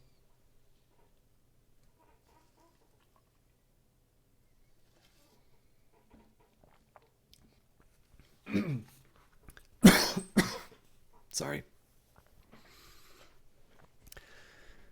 Chapter 5. Syme had vanished. A morning came and he was missing from work. A few thoughtless people commented on his absence. On the next day, nobody mentioned him. On the 3rd day, Winston went into the vestibule of the records department and took a look at the notice board. One of the notices carried a printed list of members of the chess committee, of whom Syme had been one. It looked almost exactly as it had looked before. Nothing had been crossed out, but it was one name shorter. It was enough. Syme had ceased to exist. He had never existed. The weather was baking hot. In the labyrinthine ministry, the windowless, air-conditioned rooms kept their normal temperature, but outside the pavement scorched one's feet, and the stench of the tubes at the rush hours was a horror. The preparations for Hate Week were in full swing, and the staffs of the ministries were working overtime. Processions, meetings, military parades, lectures, waxwork displays, film shows, telescreen programs all had to be organized. Stands had to be erected, effigies built, slogans coined, songs written, rumors circulated, photographs faked. Julia's unit in the fiction department had been taken off the production of novels and was rushing out a series of atrocity pamphlets.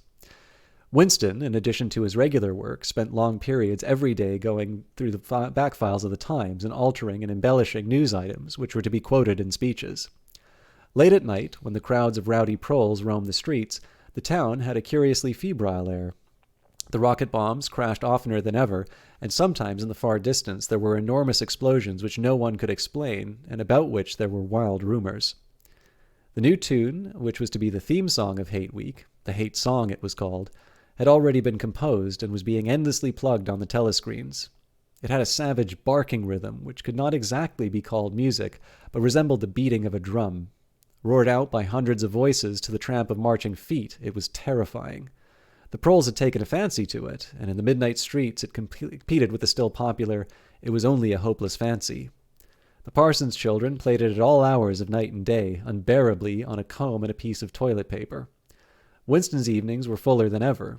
Squads of volunteers, organized by parsons, were preparing the street for Hate Week, stitching banners, painting posters, erecting flagstaffs on the roofs, and perilously slinging wires across the street for the reception of streamers.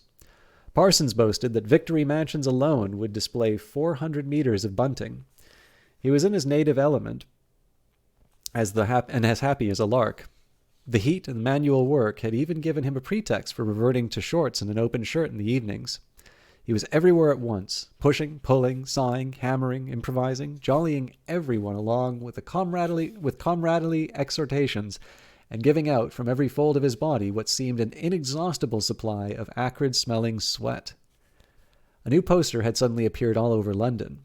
It had no caption, and represented simply the monstrous figure of a Eurasian soldier, 3 or 4 meters high, striding forward with an expressionless Mongolian face and enormous boots, a submachine gun pointed from his hip.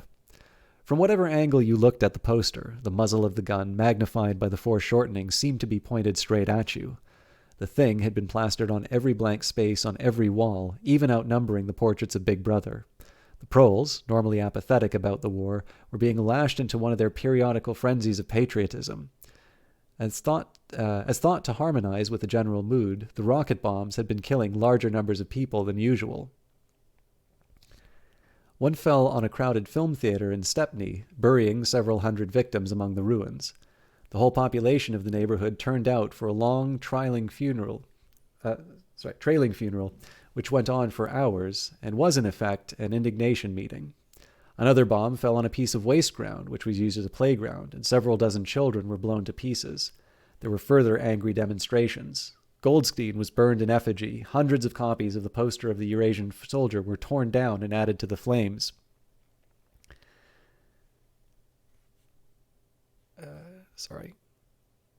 And a number of shops were looted in the turmoil. Then a rumor flew around that spies were directing the rocket bombs by means of wireless waves, and an old couple who were suspected of being of foreign extraction had their house set on fire and perished of suffocation. In the room over Mr. Charrington's shop, when they could get there, Julia and Winston lay side by side on a stripped bed under an open window, naked for the sake of coolness. The rat had never come back, but the bugs had multiplied hideously in the heat. It did not seem to matter. Dirty or clean, the room was a paradise. As soon as they arrived, they would sprinkle everything with pepper brought on the black market, tear off their clothes, and make love with sweating bodies, then fall asleep and wake to find that the bugs had rallied and were massing for a counterattack. 4, 5, 6, 7 times they met during the month of June. Winston had dropped his habit of drinking gin at all hours. He seemed to have lost the need for it. He had grown fatter. His varicose ulcer had subsided, leaving only a brown stain on the skin above his ankle. His fits of coughing in the early morning had stopped. The process of life had ceased to be intolerable. He had no longer any impulse to make faces at the telescreen or to shout curses at the top of his voice. Now that they had a secure hiding place, almost a home, it did not even seem a hardship that they could only meet infrequently and for a couple of hours at a time. What mattered was that the room over the junk shop should exist. To know that it was there, inviolate, was almost the same as being in it. The room was a world, a pocket of the past where extinct animals could walk. Mr. Charrington thought Winston was another extinct animal. He usually stopped to talk with Mr. Charrington for a few minutes on his way upstairs. The old man seemed seldom or never to go out of doors, and on the other hand, to have almost no customers. He led a ghost-like existence between the tiny dark shop and an even tinier back kitchen, where he prepared his meals and which contained, among other things, an unbelievably ancient gramophone with an enormous horn. He seemed glad of the opportunity to talk. Wandering about his worthless stock, with his long nose and thick spectacles, and his bowed shoulders in a velvet jacket, he had always vaguely the air of being a collector rather than a tradesman. With a sort of faded enthusiasm, he would finger this scrap of rubbish or that, a china bottle stopper, the painted lid of a broken snuff-box, a pinchback locket containing a strand of some long-dead baby's hair, never asking that Winston should buy it, merely that he should admire it. To talk to him was like listening to the tinkling of a worn-out musical box. He dragged out from the corners of his memory some more fragments of forgotten rhymes.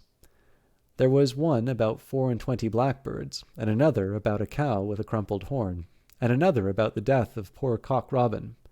It just occurred to me that you might be interested, he would say with a deprecating little laugh whenever he produced a new fragment, but he could never recall more than a few lines of any one rhyme. Both of them knew, in a way, it was never out of their minds, that what was now happening could not last long. There were times when the fact of impending death seemed as palpable as the bed they lay on, and they would cling together with a sort of despairing sensuality, like a damned soul grasping at his last morsel of pleasure when the clock is within 5 minutes of striking. But there were also times when they had the illusion not only of safety, but of permanence. So long as they were actually in this room, they both felt no harm could come to them. Getting there was difficult and dangerous, but the room itself was sanctuary. It was when Winston had gazed into the heart of the paperweight, with the feeling that it would be possible to get inside that glassy world, and that once inside it, time could be arrested. Often they gave themselves up to daydreams of escape. Their luck would hold indefinitely, and they would carry out their intrigue just like this for the remainder of their natural lives. Or Catherine would die, and by subtle maneuverings Winston and Julia would succeed in getting married. Or they would commit suicide together, or they would disappear, alter themselves out of recognition, learn to speak with proletarian accents, get jobs in a factory, and live out their lives undetected in a back street. It was all nonsense, they both knew. In reality, there was no escape. Even the one plan that was practicable, suicide, they had no intention of carrying out. To hang on from day to day, from week to week, spinning out a present that had no future, seemed an unconquerable instinct, just as one's lungs will always draw the next breath so long as there is air available. Sometimes, too, they talked of engaging in active rebellion against the party, but with no notion of how to take the first step. Even if the fabulous brotherhood was a reality, there still remained the difficulty of finding one's way into it. He told her of the strange intimacy that existed, or seemed to exist, between himself and O'Brien, and of the impulse he sometimes felt, simply to walk into O'Brien's presence, announce that he was an enemy of the party, and demand his help. Curiously enough, this did not strike her as an impossibly rash thing to do. She was used to judging people by their faces, and it seemed natural to her that Winston should believe O'Brien to be trustworthy on the strength of a single flash of his eyes. Moreover, she took it for granted that everyone, or nearly everyone, secretly hated the party and would break the rules if he thought it safe to do so. But she refused to believe that a widespread organized opposition existed or could exist. The tales about Goldstein and his underground army, she said, were simply a lot of rubbish which the party had invented for its own purposes, and which you had to pretend to believe in. Times beyond number, at party rallies and spontaneous demonstrations, she had shouted at the top of her voice for the execution of people whose names she had never heard of, and in whose supposed crimes she had not the faintest belief. When public trials were happening, she had taken her place in the detachments from the Youth League, who surrounded the courts from morning to night, chanting at intervals, "Death to the traitors!" During the 2 minutes hate, she had always excelled all others in shouting insults at Goldstein. Yet she had only the dimmest idea of who Goldstein was and what doctrines he was supposed to represent. She had grown up since the Revolution, and was too young to remember the ideological battles of the 50s and 60s. Such a thing as an independent political movement was outside her imagination, and in any case the party was invincible. It would always exist, and it would always be the same. You could only rebel against it by secret disobedience, or at most by isolated acts of violence, such as killing somebody or blowing something up. In some ways she was far more acute than Winston, and far less susceptible to party propaganda. Once when he happened in some connection to mention the war against Eurasia, she startled him by saying casually that in her opinion the war was not happening. The rocket bombs which fell daily on London were probably fired by the government of Oceania itself, just to keep the people frightened. This was an idea that had literally never occurred to him. She also stirred a sort of envy in him by telling him that during the 2 minutes hate, her great difficulty was to avoid bursting out laughing. But she only questioned the teachings of the party when they in some way touched upon her own life. Often she was ready to accept the official mythology simply because the difference between the truth and the falsehood did not seem important to her. She believed, for instance, having learnt it in school, that the party had invented airplanes. In his own school days, Winston remembered, in the late 50s, it was only the helicopter that the party had claimed to have invented. A dozen years later, when Julia was in school, it was already claiming the aeroplane. One generation more, and it would be claiming the steam engine.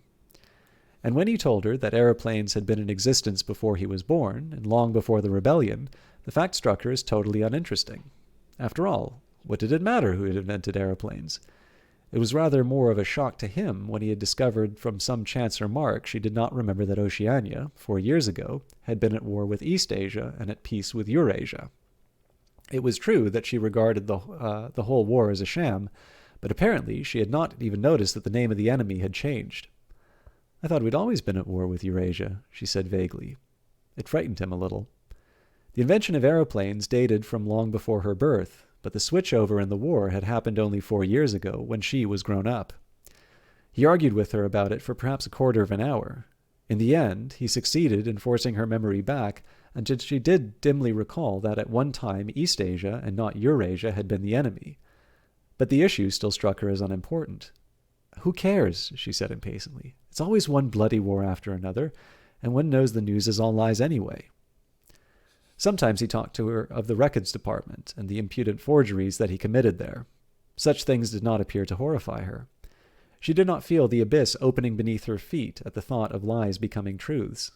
He told her the story of Jones, Aronson, and Rutherford, and the momentous slip of paper which he had once held between his fingers. It did not make much impression on her. At first, indeed, she failed to grasp the point of the story. "Were they friends of yours?" "No, I never knew them. They were inter-party members. Besides, they were far older men than I was. They belonged to the old days, before the Revolution. I barely knew them by sight." "Then what was there to worry about? People are being killed off all the time, aren't they?" He tried to make her understand. This was an exceptional case. It wasn't just a question of somebody being killed. Do you realize that the past, starting from yesterday, has actually been abolished? If it survives anywhere, it's in a few solid objects with no words attached to them, like this lump of glass here. Already we know almost literally nothing about the Revolution and the days before the Revolution. Every record has been destroyed or falsified. Every book has been rewritten. Every picture has been repainted. Every statue and street building has been renamed. Every date has been altered. And that process is continuing day by day, minute by minute. History has stopped. Nothing exists except an endless present in which the party is always right. I know, of course, that the past is falsified, but it would never be possible for me to prove it, even when I did the falsification myself. After the thing is done, no evidence ever remains. The only evidence is inside my own mind, and I don't know with any certainty that any other human being shares my memories. Just in that one instance, in my whole life, did I possess actual, concrete evidence after the event, years after it. And what good was that? It was no good, because I threw it away a few minutes later. But if the same thing happened today, I should keep it. "Well, I wouldn't," said Julia. "I'm quite ready to take risks, but only for something worthwhile, not for bits of old newspaper. What could you have done with it, even if you'd kept it?" "Not much, perhaps, but it was evidence. I might have planted a few doubts here and there, supposing that I'd dare to show it to anybody. I don't imagine we can alter anything in our own lifetime, but one can imagine little knots of resistance springing up here and there, small groups of people banding themselves together and gradually growing, and even leaving a few records behind, so that the next generation can carry on where we leave off. I'm not interested in the next generation, dear. I'm interested in us." "You're only a rebel from the waist downwards," he told her. She thought this brilliantly witty and flung her arms around him in delight. In the ramifications of party doctrine, she had not the faintest interest. Whenever he began to talk of the principles of Ingsoc, doublethink, and the mutability of the past and the denial of objective reality, and to use Newspeak words, she became bored and confused, and said that she never paid any attention to that kind of thing. One knew that it was all rubbish, so why let oneself be worried by it? She knew when to cheer and when to boo, and that was all one needed. If he persisted in talking of such subjects, she had a disconcerting habit of falling asleep. She was one of those people who can go to sleep at any hour and in any position. Talking to her, he realized how easy it was to present the appearance of orthodoxy while having no grasp whatsoever of what orthodoxy meant. In a way, the worldview of the party imposed itself most successfully on people incapable of understanding it. They could be made to accept the most flagrant violations of reality because they never fully grasped the enormity of what was demanded of them and were not sufficiently interested in public events to notice what was happening. By lack of understanding, they remained sane. They simply swallowed everything, and what they swallowed did them no harm because it left no residue behind, just as a grain of corn will pass undigested through the body of a bird.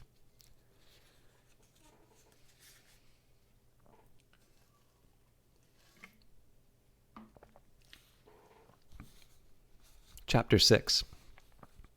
It had happened at last. The expected message had come. All his life, it seemed to him, he had been waiting for this to happen. He was walking down the long corridor at the ministry, and he was almost at the spot where Julia had slipped the note into his hand when he became aware that someone larger than himself was walking just behind him. The person, whoever it was, gave a small cough, evidently as a prelude to speaking. Winston stopped abruptly and turned. It was O'Brien. At last they were face to face, and it seemed that his only impulse was to run away. His heart bounded violently. He would have been incapable of speaking. O'Brien, however, had continued forward in the same movement, laying a friendly hand for a moment on Winston's arm, so that the two of them were walking side by side. He began speaking with the particular grave courtesy that differentiated him from the majority of inner party members. "I'd been hoping for an opportunity of talking to you," he said. "I was reading one of your Newspeak articles in the Times the other day. You take a scholarly interest in Newspeak, I believe." Winston had recovered part of his self-possession. "Hardly scholarly," he said. "I'm only an amateur. It's not my subject. I've never had anything to do with the actual construction of the language." "But you write it very elegantly," said O'Brien. "That is not only my own opinion. I was talking recently to a friend of yours, who is certainly an expert. His name has slipped my memory for a moment." Again, Winston's heart stirred painfully. It was inconceivable that this was anything other than a reference to Syme, but Syme was not only dead, he was abolished, an unperson. Any identifiable reference to him would have been mortally dangerous. O'Brien's remark must have obviously been intended as a signal, a code word. By sharing a small act of thought crime, he had turned the two of them into accomplices. They had continued to stroll slowly down the corridor, but now O'Brien halted. With a curious, disarming friendliness that he always managed to put into the gesture, he resettled his spectacles on his nose. And then he went on. "What I had really intended to say was that in your article I noticed that you had used two words which had become obsolete. They may have only become so very recently. Have you seen the 10th edition of the Newspeak Dictionary?" "No," said Winston. "I don't think it's been issued yet. We're still using the 9th in the records department." "The 10th edition is not due to appear for some months, I believe, but a few advance copies have been circulated. I have one myself. It might interest you to look at it, perhaps." "Very much so," said Winston, immediately seeing where this was tended. "Some of the new developments are most ingenious. The reduction in the number of verbs, that is the point that will appeal to you, I think. Let me see. Shall I send a messenger to you with the dictionary? But I'm afraid I invariably forget anything of that kind. Perhaps you could pick it up at my flat at some time that suited you. Wait, let me give you my address." They were standing in front of the telescreen. Somewhat absent-mindedly, O'Brien felt two of his pockets and then produced a small leather-covered notebook and a gold ink pencil. Immediately beneath the telescreen, in such a position that anyone who was watching at the other end of the instrument could read what he was writing, he scribbled an address, tore out the page, and handed it to Winston. "I am usually home in the evenings. If not, my servant will give you the dictionary." He was gone, leaving Winston holding the scrap of paper, which this time there was no need to conceal.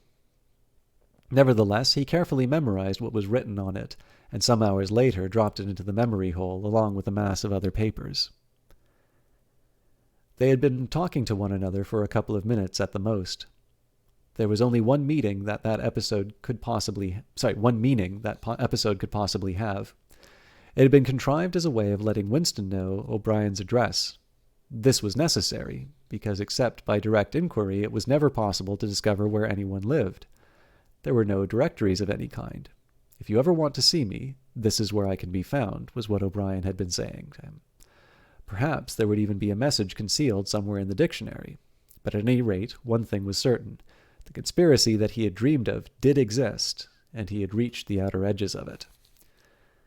He knew that sooner or later he would obey O'Brien's summons. Perhaps tomorrow, perhaps after a long delay. He was not certain. What was happening was only the working out of a process that had started years ago. The first step had been a secret, involuntary thought. The second had been opening the diary. He had moved from thoughts to words, and now from words to actions. The last step was something that would happen in the ministry of love. He had accepted it. The end was contained in the beginning. But it was frightening. Or, more exactly, it was like a foretaste of death, like being a little less alive. Even while he was speaking to O'Brien, when the meaning of the words had sunk in, A chilling, shuddering feeling had taken possession of his body. He had the sensation of stepping into the dampness of the grave, and it was not much better because he had always known that the grave was there and waiting for him.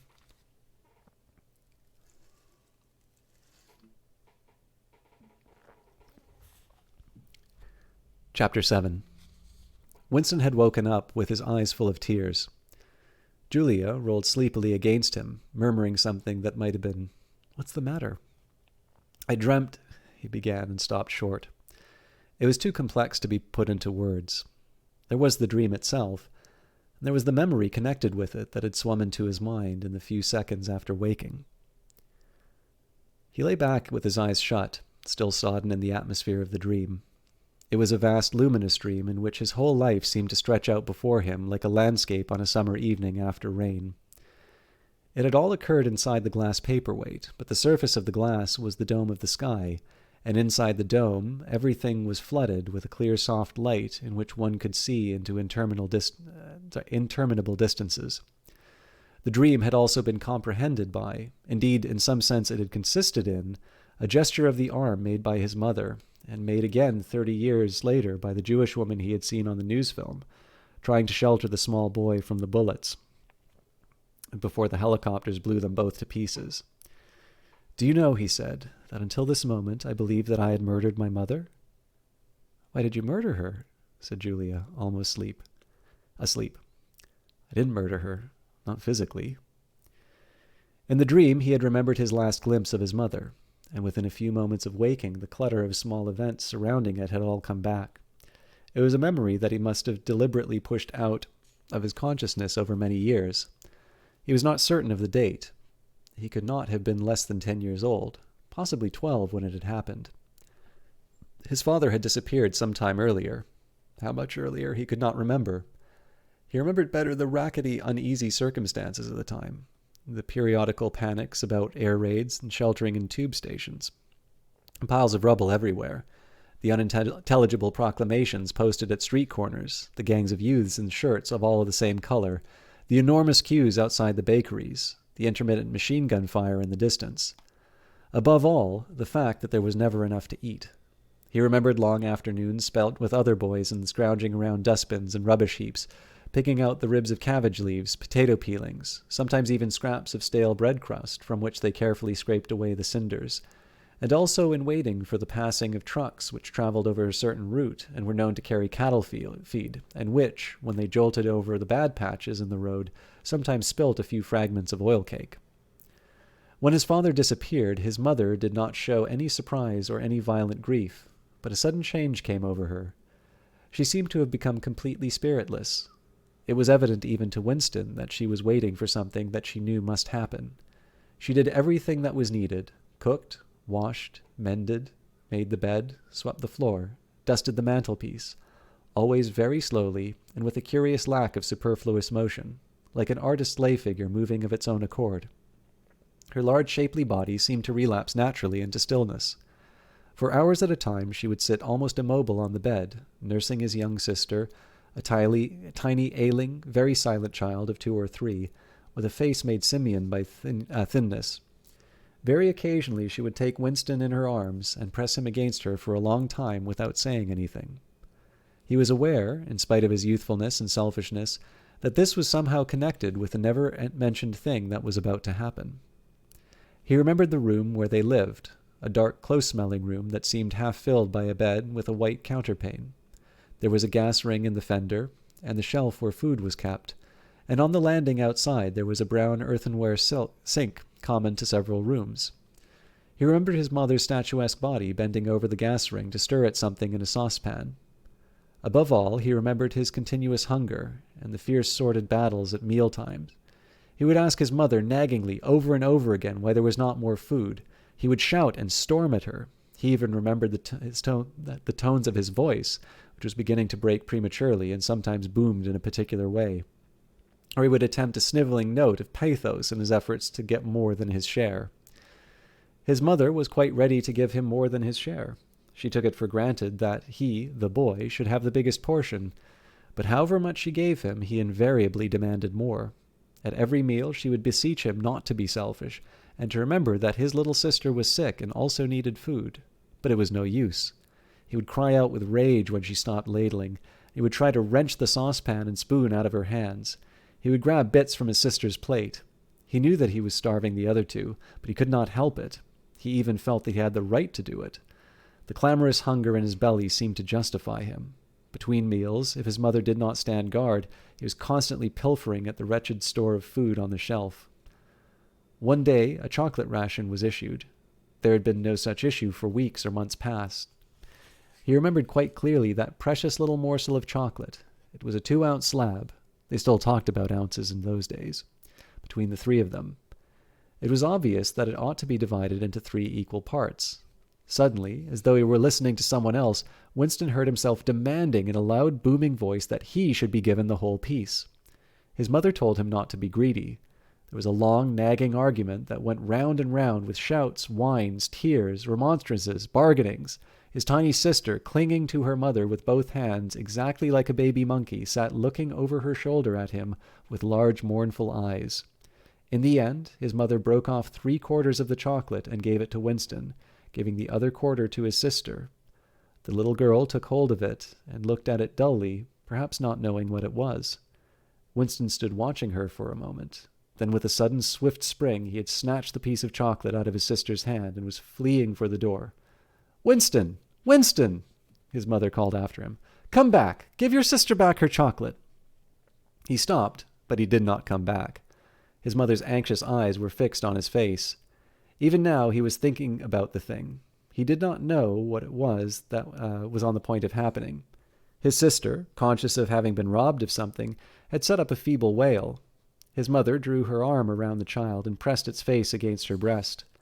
Something in the gesture told him that his sister was dying. He turned and fled down the stairs with the chocolate growing sticky in his hand. He never saw his mother again. After he had devoured the chocolate, he felt somewhat ashamed of himself and hung about the streets for several hours until hunger drove him home. When he came back, his mother had disappeared. This was already becoming normal at that time. Nothing was gone from the room except his mother and his sister. They had not taken any clothes, not even his mother's overcoat. To this day, he did not know with any certainty that his mother was dead. It was perfectly possible that she had merely been sent to a forced labor camp. As for his sister, she might have been removed, like Winston himself, to one of the colonies for homeless children, reclamation centers they were called, which had grown up as a result of the Civil War. Or she might have been sent to the labor camp along with his mother, or simply left somewhere or other to die. The dream was still vivid in his mind, especially the enveloping, protecting gesture of the arm, in which its whole meaning seemed to be contained. His mind went back to another dream of 2 months ago, exactly as his mother had sat on the dingy white-quilted bed, with the child clinging to her, so she had sat in the sunken ship, far underneath him and drowning deeper every minute, but still looking up at him through the darkening water. He told Julia the story of his mother's disappearance. Without opening her eyes, she rolled over and settled herself into a more comfortable position. "I expect you were a beastly little swine in those days," she said indistinctly. "All children are swine." "Yes, but the real point of the story..." From her breathing, it was evident that she was going off to sleep again. He would have liked to have continued talking about his mother. He did not suppose, from what he could remember of her, that she had been an unusual woman, still less an intelligent one. And yet she had possessed a kind of nobility, a kind of purity, simply because the standards that she obeyed were private ones. Her feelings were her own, and could not be altered from outside. It would not have occurred to her that an action which is ineffectual thereby becomes meaningless. If you loved someone, you loved him, and when you had nothing else to give, you still gave him love. When the last of the chocolate was gone, his mother had clasped the child in her arms. It was no use. It changed nothing. It did not produce more chocolate. It did not avert the child's death or her own, but it seemed natural to her to do it. The refugee woman in the boat had also covered the little boy with her arm, which was no more use against the bullets than a sheet of paper. The terrible thing that the party had done was to persuade you that mere impulses, mere feelings were of no account, while at the same time robbing you of all power over the material world. When once you were in the grip of the party, what you felt or did not feel, what you did or refrained from doing, made literally no difference. Whatever happened, you vanished, and neither you nor your actions were ever heard of again. You were lifted clean out of the stream of history. And yet to people of not only 2 generations ago, this would not have seemed all important, because they were not attempting to alter history. They were governed by private loyalties, which they did not question. What mattered were individual relationships, and a completely helpless gesture, an embrace, a tear, a word spoken to a dying man could have value in itself. The proles, it suddenly occurred to him, had remained in this condition. They were not loyal to a party or a country or an idea. They were loyal to one another. For the first time in his life, he did not despise the proles or think of them merely as an inert force which would one day spring to life and regenerate the world. The proles had stayed human. They had not become hardened inside. They had held on to the primitive emotions which he himself had to relearn by conscious effort. And in thinking this, he remembered, without apparent relevance, how a few weeks ago he had seen a severed hand lying on the pavement and had kicked it into the gutter as though it had been a cabbage stalk. "The proles are human beings," he said aloud. "We are not human." "Why not?" said Julia, who had woken up again. He thought for a little while. "Has it ever occurred to you," he said, "that the best thing for us to do would be to simply walk out of here before it's too late and never see each other again?" "Yes, dear, it has occurred to me several times, but I'm not going to do it all the same." "We've been lucky," he said, "but it can't last much longer. Your lung. You look normal and innocent. If you keep clear of people like me, you might stay alive for another 50 years. No, I've thought it all out. What you do, I'm going to do. And don't be too downhearted. I'm rather good at staying alive. We may be together for another 6 months, a year, there's no knowing. At the end, we're certain to be apart. Do you realize how utterly alone we shall be? When once they get a hold of us, there will be nothing, literally nothing, that either of us can do for the other. If I confess, they'll shoot you, and if I refuse to confess, they'll shoot you just the same. Nothing that I can do or say, or stop myself from saying, will put off your death for as much as 5 minutes. Neither of us will even know whether the other is alive or dead. I shall be utterly without power of any kind. The one thing that matters is that we shouldn't betray one another, although even that can't make the slightest difference." "If you mean confessing," she said, "we shall do that right enough. Everyone always confesses. You can't help it. They torture you." "I don't mean confessing. Confession is not betrayal. What you say or do doesn't matter. Only feelings matter. If they could make me stop loving you, that would be the real betrayal." She thought it over. "They can't do that," she said finally. "It's the one thing they can't do. They can make you say anything, but they can't make you believe it. They can't get inside you." "No," he said a little more hopefully. "No, that's quite true. They can't get inside you. If you can feel that staying human is worthwhile, even when it can't have any result whatever, you've beaten them." He thought of the telescreen with its never-sleeping ear. They could spy on you night and day, but if you kept your head, you could still outwit them. With all their cleverness, they had never mastered the secret of finding out what another human being was thinking. Perhaps that was less true when you were actually in their hands. One did not know what happened inside the Ministry of Love, but it was possible to guess. Tortures, drugs, delicate instruments that registered your nervous reactions, gradual wearing down by sleeplessness and solitude and persistent questioning. Facts, at any rate, that could not be kept hidden. They could be tracked down by inquiry. They could be squeezed out of you by torture. But if the object was not to stay alive, but to stay human, what difference did it ultimately make? They could not alter your feelings. For that matter, you could not alter them yourself, even if you wanted to. They could lay bare in the most utmost detail everything that you had done or said or thought. But the inner heart, whose workings were mysterious even to yourself, remained impregnable.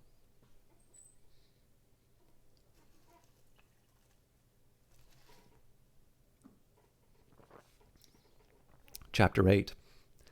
They'd done it. They'd done it at last. The room where they were standing in was long-shaped and softly lit. The telescreen was dimmed to a low murmur. The richness of the dark blue carpet gave one the impression of treading on velvet. At the far end of the room, O'Brien was sitting at a table under a green-shaded lamp, with a mass of papers at either side of him. He had not bothered to look up when the servant showed Julia and Winston in. Winston's heart was thumping so hard that he doubted whether he would be able to speak. They had done it. They'd done it and last, was all that he could think. It had been a rash act to come here at all, and sheer folly to arrive together, though it was true that they had come by different routes, and only met on O'Brien's doorstep. But merely to walk into such a place needed an effort of the nerve. It was only on very rare occasions that one saw inside the dwelling places of the inner party, or even penetrated into the quarter of the town where they lived. The whole atmosphere of the huge block of flats, the richness and spaciousness of everything, the unfamiliar smells of good food and good tobacco, the silent and incredibly rapid lifts sliding up and down, the white-jacketed servants hurrying to and fro, everything was intimidating. Although he had a good pretext for coming here, he was haunted at every step by the fear that a black-uniformed guard would suddenly appear from around the corner, demand his papers, and order him to get out. O'Brien's servant, however, had admitted the two of them without demur. He was a small, dark-haired man in a white jacket, with a diamond-shaped, completely expressionless face, which might have been that of a Chinese. The passage down where he had led them was softly carpeted, with cream-papered walls and white wainscoting, all exquisitely clean. That, too, was intimidating. Winston could not remember ever to have seen a passageway whose walls were not grimy from the contact of human bodies. O'Brien had let slip a paper between his fingers and seemed to be studying it intently. His heavy face, bent down so that one could see the line of the nose, looked both formidable and intelligent.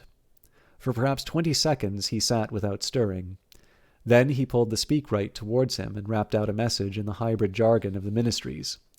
Items 1,5,7 approved, full-wise stop. Suggestion contained item 6, double plus ridiculous, verging crime think, cancel, stop, unproceed construction-wise, anti-getting plus full estimates, machinery, overheads, stop, end message. He rose deliberately from his chair and came towards them on the soundless carpet. A little of the official atmosphere seemed to have fallen away from him with the Newspeak words, but his expression was grimmer than usual, as though he were not pleased at being disturbed. The terror that Winston already felt suddenly shot through by a streak of ordinary embarrassment. It seemed to him quite possible that he had simply made a stupid mistake. For what evidence had he really had in reality that O'Brien was any kind of political conspirator? Nothing but a flash of the eyes and a single equivocal remark. Beyond that, only his own secret imaginings, founded on a dream. He could not even fall back on the pretense that he had just come to borrow the dictionary, because, in that case, Julia's presence was impossible to explain. As O'Brien passed the telescreen, a thought seemed to strike him. He stopped, turned aside, and pressed a switch on the wall. There was a sharp snap. The voice had stopped. Julia uttered a tiny sound, a sort of squeak of surprise. Even at the midst of his panic, Winston was too much taken aback to be able to hold his tongue. "You can turn it off," he said. "Yes," said O'Brien. "We can turn it off. We have that privilege." He was opposite them now. His solid form towered over the pair of them, and the expression on his face was still indecipherable. He was waiting somewhat sternly for Winston to speak. But about what? Even now it was quite conceivable that he was simply a busy man wondering irritably why he had been interrupted. Nobody spoke. After the stopping of the telescreen, the room seemed deadly silent. The seconds marched past, enormous. With difficulty, Winston continued to keep his eyes fixed on O'Brien's. Then suddenly the grim face broke down into what might have been the beginnings of a smile. With his characteristic gesture, O'Brien resettled his spectacles on his nose. "Shall I say it, or will you?" he said. "I'll say it," said Winston promptly. "The thing is really turned off." "Yes, everything is turned off. We are alone." "We've come here because—" He paused, realizing for the first time the vagueness of his own motives. Since he did not in fact know what kind of help he expected from O'Brien, it was not easy to say why he had come here. He went on, conscious about what he was saying must sound both feeble and pretentious. "We believe there's some sort of conspiracy, some kind of secret organization working against the party, and that you are involved in it. We want to join it and work for it. We are enemies of the party. We disbelieve in the principles of Ingsoc. We are thought criminals. We are also adulterers. I tell you this because we want to put ourselves at your mercy. If you want us to incriminate ourselves in any other way, we are ready." He stopped and glanced over his shoulder, with a feeling that the door had opened. Sure enough, the little yellow-faced servant had come in without knocking. Winston saw that he was carrying a tray with a decanter and glasses. "Martin is one of us," said O'Brien impassively. "Bring the drinks over here, Martin. Put them on the round table. Have we enough chairs? Then we may as well sit down and talk in comfort. Bring a chair for yourself, Martin. This is business. You can stop being a servant for the next 10 minutes. The little man sat down, quite at ease, and yet still with a servant-like air, the air of a valet enjoying a privilege. Winston regarded him out of the corner of his eye. It struck him that the whole man's life was playing a part, and that he felt it to be dangerous to drop his assumed personality for even a moment. O'Brien took the decanter by the neck and filled up the glasses with a dark red liquid. It aroused in Winston dim memories of something seen long ago on a wall or a hoarding, a vast bottle composed of electric lights which seemed to move up and down and pour its contents into a glass. Seen from the top, the stuff looked almost black, but in the decanter it gleamed like ruby. It had a sour, sweet smell. He saw Julia pick up her glass and sniff at it with a frank curiosity. "It's called wine," said O'Brien with a faint smile. "You will have read about it in books, no doubt. Not much of it gets to the outer party, I'm afraid." His face grew solemn again. He raised his glass.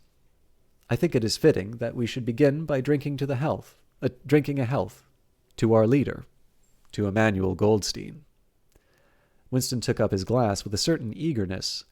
Wine was a thing that he had read and dreamed about. Like the glass paperweight or Mr. Charrington's half-remembered rhymes, it belonged to the vanished, romantic past, the older time that he liked to call it in his secret thoughts. For some reason, he had always thought of wine as having an intensely sweet taste, like that of blackberry jam, and an immediate intoxicating effect. Actually, when he came to swallow it, the stuff was distinctly disappointing. The truth was that after years of gin drinking, he could barely taste it. He set down the empty glass. "Then there is such a person as Goldstein," he said. "Yes, there is such a person, and he is alive. Where, I do not know." "And the conspiracy? The organization? Is it real? Is it not simply an invention of the thought police?" "No, it is real. The Brotherhood, we call it. You will never learn much about the Brotherhood than that it exists and that you belong to it. I will come back to that presently." He looked at his wristwatch. "It is unwise, even for members of the inner party, to turn off the telescreen for more than half an hour. You ought not to have come here together. You will have to leave separately. You, comrade," he bowed his head to Julia, "will leave first. We have about 20 minutes at our disposal. You will understand that I must start by asking you certain questions. In general terms, what are you prepared to do?" "Anything that we are capable of," said Winston. O'Brien had turned himself a little in his chair so that he was facing Winston. He almost ignored Julia, seeming to take for granted that Winston could speak for her. For a moment, the lids flitted down over his eyes. He began asking his questions in a low, expressionless voice, as though this were a routine, a sort of catechism, most of whose answers were already known to him already. "Are you prepared to give your lives?" "Yes." "Are you prepared to commit murder?" "Yes." "To commit acts of sabotage which may cause the deaths of hundreds of innocent people?" "Yes." "To betray your country to foreign powers?" "Yes." "Are you prepared to cheat, to forge, to blackmail, to corrupt the minds of children, to distribute habit-forming drugs, to encourage prostitution, to discriminate venereal diseases, to do anything which is likely to cause demoralization and weaken the power of the party?" "Yes." "If, for example, it would somehow serve our interests to throw sulfuric acid in a child's face, are you prepared to do that?" "Yes." "You are prepared to lose your identity and live out the rest of your life as a waiter or a dock worker?" "Yes." "You are prepared to commit suicide if and when we order you to do so?" "Yes." "You are prepared, the two of you, to separate and never see one another again?" "No," broke in Julia. It appeared to Winston that a long time passed before he answered. For a moment he seemed to have been deprived of the power of speech. His tongue worked soundlessly, forming the opening syllables first of one word and then another over and over again. Until he had said it, he did not know which word he was going to say. "No," he said finally. "You did well to tell me," said O'Brien. "It is necessary for us to know everything." He turned himself toward Julia and added in a voice with somewhat more expression in it, "Do you understand that if he even survives, it may be as a different person? We may be obliged to give him a new identity. His face, his movements, the shape of his hands and the color of his hair, even his voice would be different, and you yourself might have to become a different person. Our surgeons can alter people beyond recognition. Sometimes it is necessary. Sometimes we even amputate a limb." Winston could not help snatching another sidelong glance at Martin's Mongolian face. There were no scars that he could see. Julia had turned a shade paler, so that her freckles were showing, but she faced O'Brien boldly. She murmured something that seemed to be assent. "Good. Then it is settled." There was a silver box of cigarettes on the table. With a rather absent-minded air, O'Brien pushed them towards the others and took one himself, then stood up and began to pace slowly to and fro, as though he could think better standing. They were very good cigarettes, very thick and well-packed, with an unfamiliar silkiness on the paper. O'Brien looked at his wristwatch again. "You'd better go back to your pantry, Martin," he said. "I shall switch on in a quarter of an hour. Take a good look at these comrades' faces before you go. You will be seeing them again. I may not." Exactly as they had done at the front door, the little man's dark eyes flickered over their faces. There was not a trace of friendliness in his manner. He was memorizing their appearances, but he felt no interest in them, or appeared to feel none. It occurred to Winston that a synthetic face was perhaps incapable of changing its expression. Without speaking or giving any kind of salutation, Martin went out, closing the door silently behind him. O'Brien was strolling up and down, one hand in his pocket of his black overalls, the other holding a cigarette. "You understand," he said, "that you will be fighting in the dark. You will always be in the dark. You will receive orders, and you will obey them without knowing why. Later I shall send you a book from which you will learn the true name of the society we live in, and the strategy by which we shall destroy it. When you have read the book, you will be full members of the Brotherhood, but between the general aims that we are fighting for and the immediate tasks of the moment, you will never know anything. I will tell you the Brotherhood exists, but I cannot tell you whether it numbers 100 members or 10 million. From your personal knowledge, you will never be able to say that its numbers are even as merely as a dozen. You will have 3 or 4 contacts who will be renewed from time to time as they disappear. As this was your first contact, it will be preserved. When you receive orders, they will come from me. If we find it necessary to communicate with you, it will be through Martin. When you are finally caught, you will confess. It is unavoidable, but you will have very little to confess other than your own actions. You will not be able to betray more than a handful of important people. Probably you will not even betray me. By that time I may be dead, or I shall have become a different person with a different face." He continued to move to and fro over the soft carpet. In spite of the bulkiness of his body, there was a remarkable grace in his movements. It came out, even in the gesture with which he thrust a hand into his pocket or manipulated a cigarette. More even than of strength, he gave an impression of confidence and of an understanding tinged by irony. However much in earnest he might be, he had nothing of a single-mindedness that belongs to a fanatic. When he spoke of murder, suicide, venereal disease, amputated limbs, and altered faces, it was with a faint air of persiflage. "This is unavoidable," his voice seemed to say. "This is what we have got to do, unflinchingly. But this is not what we shall be doing when life is worth living again." A wave of admiration, almost worship, flowed out from Winston towards O'Brien. For the moment, he had forgotten the shadowy figure of Goldstein. When you looked at O'Brien's powerful shoulders and his blunt-featured face, so ugly yet so civilized, it was impossible to believe that he could be defeated. There was no stratagem that he was not equal to, and no danger that he could not foresee. Even Julia seemed to be impressed. She had let her cigarette go out and was listening intently. O'Brien went on. "You will have heard rumors of the existence of the Brotherhood. No doubt you have formed your own picture of it. You have imagined probably a huge underworld of conspirators meeting secretly in cellars, scribbling messages on walls, recognizing one another by code words or by special movements of the hand. Nothing of that kind exists. The members of the Brotherhood have no way of recognizing one another, and it is impossible for any one member to be aware of the identity of more than a very few others. Goldstein himself, if he fell into the hands of the thought police, could not give them a complete list of members, or any information that would lead them to a complete list. No such list exists. The Brotherhood cannot be wiped out because it is not an organization in the ordinary sense. Nothing holds it together except an idea which is indestructible. You will never have anything to sustain you except the idea. You will get no comradeship and no encouragement. When finally you are caught, you will get no help. We never help our members. At most, when it is absolutely necessary that someone should be silenced, we are occasionally able to smuggle a razor blade into a prisoner's cell. You will have to get used to living without results and without hope.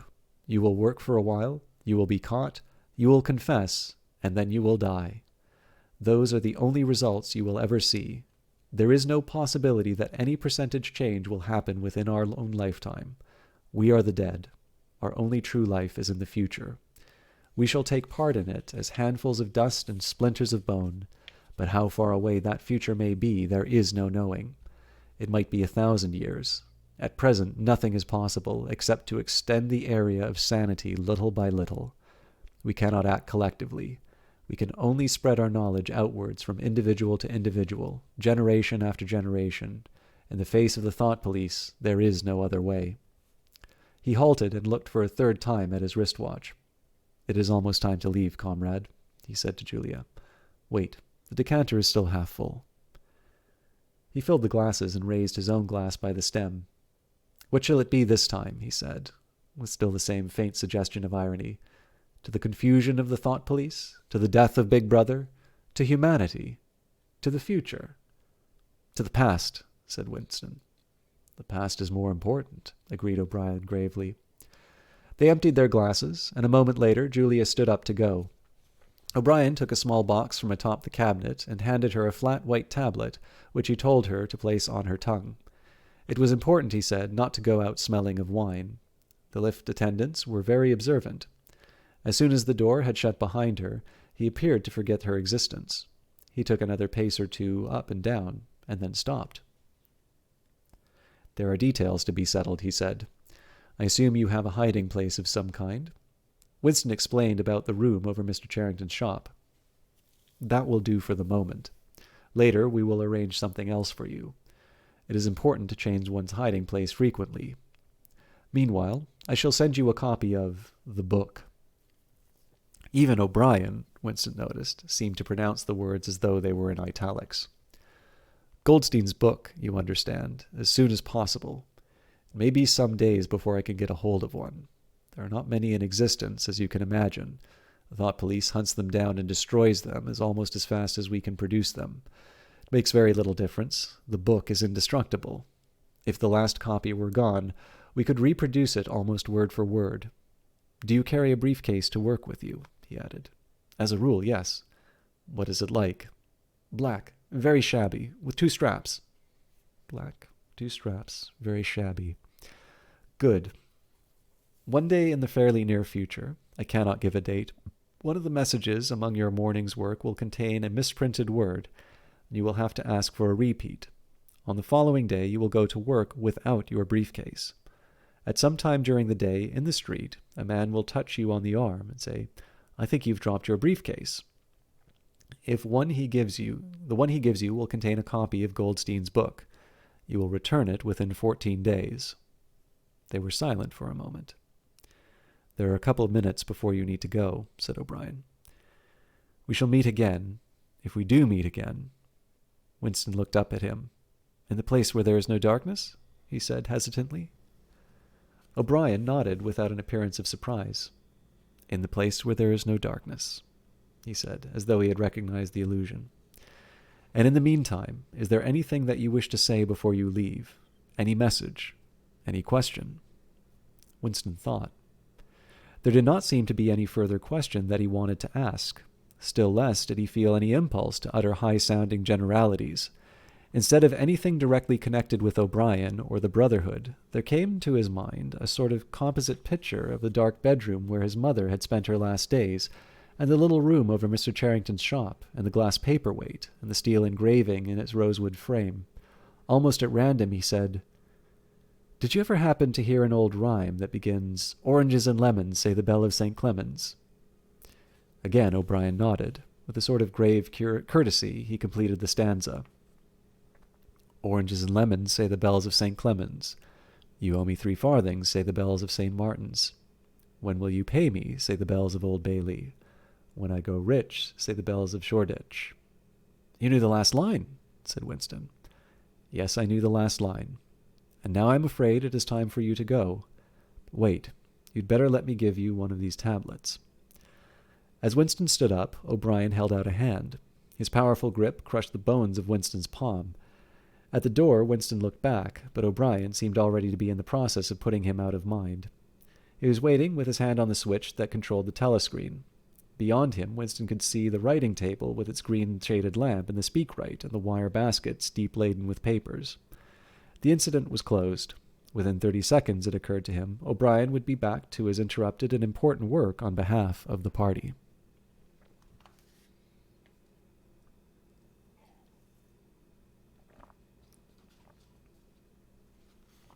Chapter 9. Winston was gelatinous with fatigue. Gelatinous was the right word. It had come into his head spontaneously. His body seemed not to have only the weakness of a jelly, but its translucency. He felt that if he held up his hand, he would be able to see light through it. All the blood and lymph had drained out of him by an enormous debauch of work, leaving only a frail structure of nerves, bone, and skin. All sensations seemed to be magnified. His overalls fretted his shoulders, the pavement tickled his feet. Even the opening and closing of a hand was effort that made the joints creak. He had worked more than 90 hours in 5 days. So had everybody else in the ministry. Now it was all over, and he had literally nothing to do. No party work of any description until tomorrow morning. He could spend 6 hours in the hiding place and another 9 in his own bed. Slowly, in the mild afternoon sunshine, he walked up the dingy street in the direction of Mr. Charrington's shop, keeping one eye open for patrols, but irrationally convinced that this afternoon there was no danger of anyone interfering with him. The heavy briefcase that he was carrying bumped against his knee at each step, sending a tingling sensation up and down the skin of his leg. Inside was the book, which he had now had in his possession for 6 days and had not yet opened, or even looked at. On the 6th day of Hate Week, after the processions, the speeches, the shouting, the singing, the banners, the posters, the films, the waxworks, the rolling of drums and squealing of trumpets, the tramp of marching feet, the grinding of the caterpillars of tanks, the roar of massed planes, the booming of guns. After 6 days of this, when the great orgasm was quivering to its climax, and the general hatred of Eurasia had boiled up into such delirium that if the crowd could have got their hands on the 2,000 Eurasian war criminals who were to be publicly hanged on the last day of the proceedings, they would have unquestionably torn them to pieces. At just this moment, it had been announced that Oceania was not, after all, at war with Eurasia. Oceania was at war with Eastasia. Eurasia was an ally. There was, of course, no admission that the change had taken place. Merely it became known, with extreme suddenness and everywhere at once, that Eastasia was not Eurasia. That Eastasia and not Eurasia was the enemy. Winston was taking part in a demonstration in one central London square at the moment when it happened. It was night, and the white faces and scarlet banners were luridly floodlit. The square was packed with several thousand people, including a block of about 1,000 schoolchildren in the uniform of the spies. On a scarlet-draped platform, an orator of the inner party, a small lean man with disproportionately long arms and a large bald skull, over which a few lank locks struggled, was haranguing the crowd. A little Rumpelstiltskin-like figure, contorted with hatred, he gripped the neck of the microphone with one hand, while the other, enormous at the end of a bony arm, clawed the air menacingly above his head. His voice, made metallic by the amplifiers, boomed forth an endless catalogue of atrocities, massacres, deportations, lootings, rapings, torture of prisoners, bombings of civilians, lying propaganda, unjust aggressions, broken treaties. It was almost impossible to listen to him without being first convinced and then maddened. At every few moments the fury of the crowd boiled over, and the voice of the speaker was drowned by the wild beast-like roaring that rose uncontrollably from thousands of throats. The most savage yells of all came from the schoolchildren. The speech had been proceeding for perhaps 20 minutes when a messenger hurried onto the platform, and a scrap of paper was slipped into the speaker's hand. He unrolled it and read without pausing in his speech. Nothing altered his voice or manner, or in the content of what he was saying, but suddenly the names were different. Without words said, a wave of understanding rippled through the crowd. Oceania was at war with East Asia. The next moment, there was a tremendous commotion. The banners and posters with which the square was decorated were all wrong. Quite half of them had the wrong faces on them. It was sabotage! The agents of Goldstein had been at work. There was a riotous interlude while posters were ripped from the walls, banners torn to shreds and trampled underfoot. The spies performed prodigies of activity in clambering over rooftops and cutting the streamers that fluttered from the chimneys. But within 2 or 3 minutes, it was all over. The orator, still gripping the neck of the microphone, his shoulders hunched forward, his free hand clawing at the air, had gone straight on with his speech. 1 minute more, and the feral roars of rage were again bursting from the crowd. The hate continued exactly as before, except that the target had been changed. The thing that impressed Winston in looking back was that the speaker had switched from one line to the other actually in mid-sentence, not only without pause, but without even breaking the syntax. But at the moment he had other things to preoccupy him. It was during the moment of disorder, while the posters were being torn down, that a man, whose face he did not see, had tapped him on the shoulder and said, "Excuse me, I think you've dropped your briefcase." He took the briefcase abstractedly, without speaking. He knew that it would be days before he had an opportunity to look inside of it. The instant that the demonstration was over, he went straight to the Ministry of Truth, though the time was now nearly 23 hours. The entire staff of the ministry had done likewise. The orders already issuing from the telescreens recalling them to their posts were hardly necessary. Oceania was at war with East Asia. Oceania had always been at war with East Asia. A large part of the political literature of 5 years was now completely obsolete. Reports and records of all kinds, newspapers, books, pamphlets, films, soundtracks, photographs, all had to be rectified at lightning speed. Although no directive was ever issued, it was known that the chiefs of the department intended that within 1 week no reference to the war with Eurasia or the alliance with East Asia should remain in existence anywhere. The work was overwhelming, all the more because the processes that it involved could not be called by their true names. Everyone in the records department worked 18 hours in the 24, with 2 3-hour snatches of sleep. Mattresses were brought up from the cellars and pitched all over the corridors. Meals consisted of sandwiches and Victory coffee, wheeled around on trolleys by attendants from the canteen.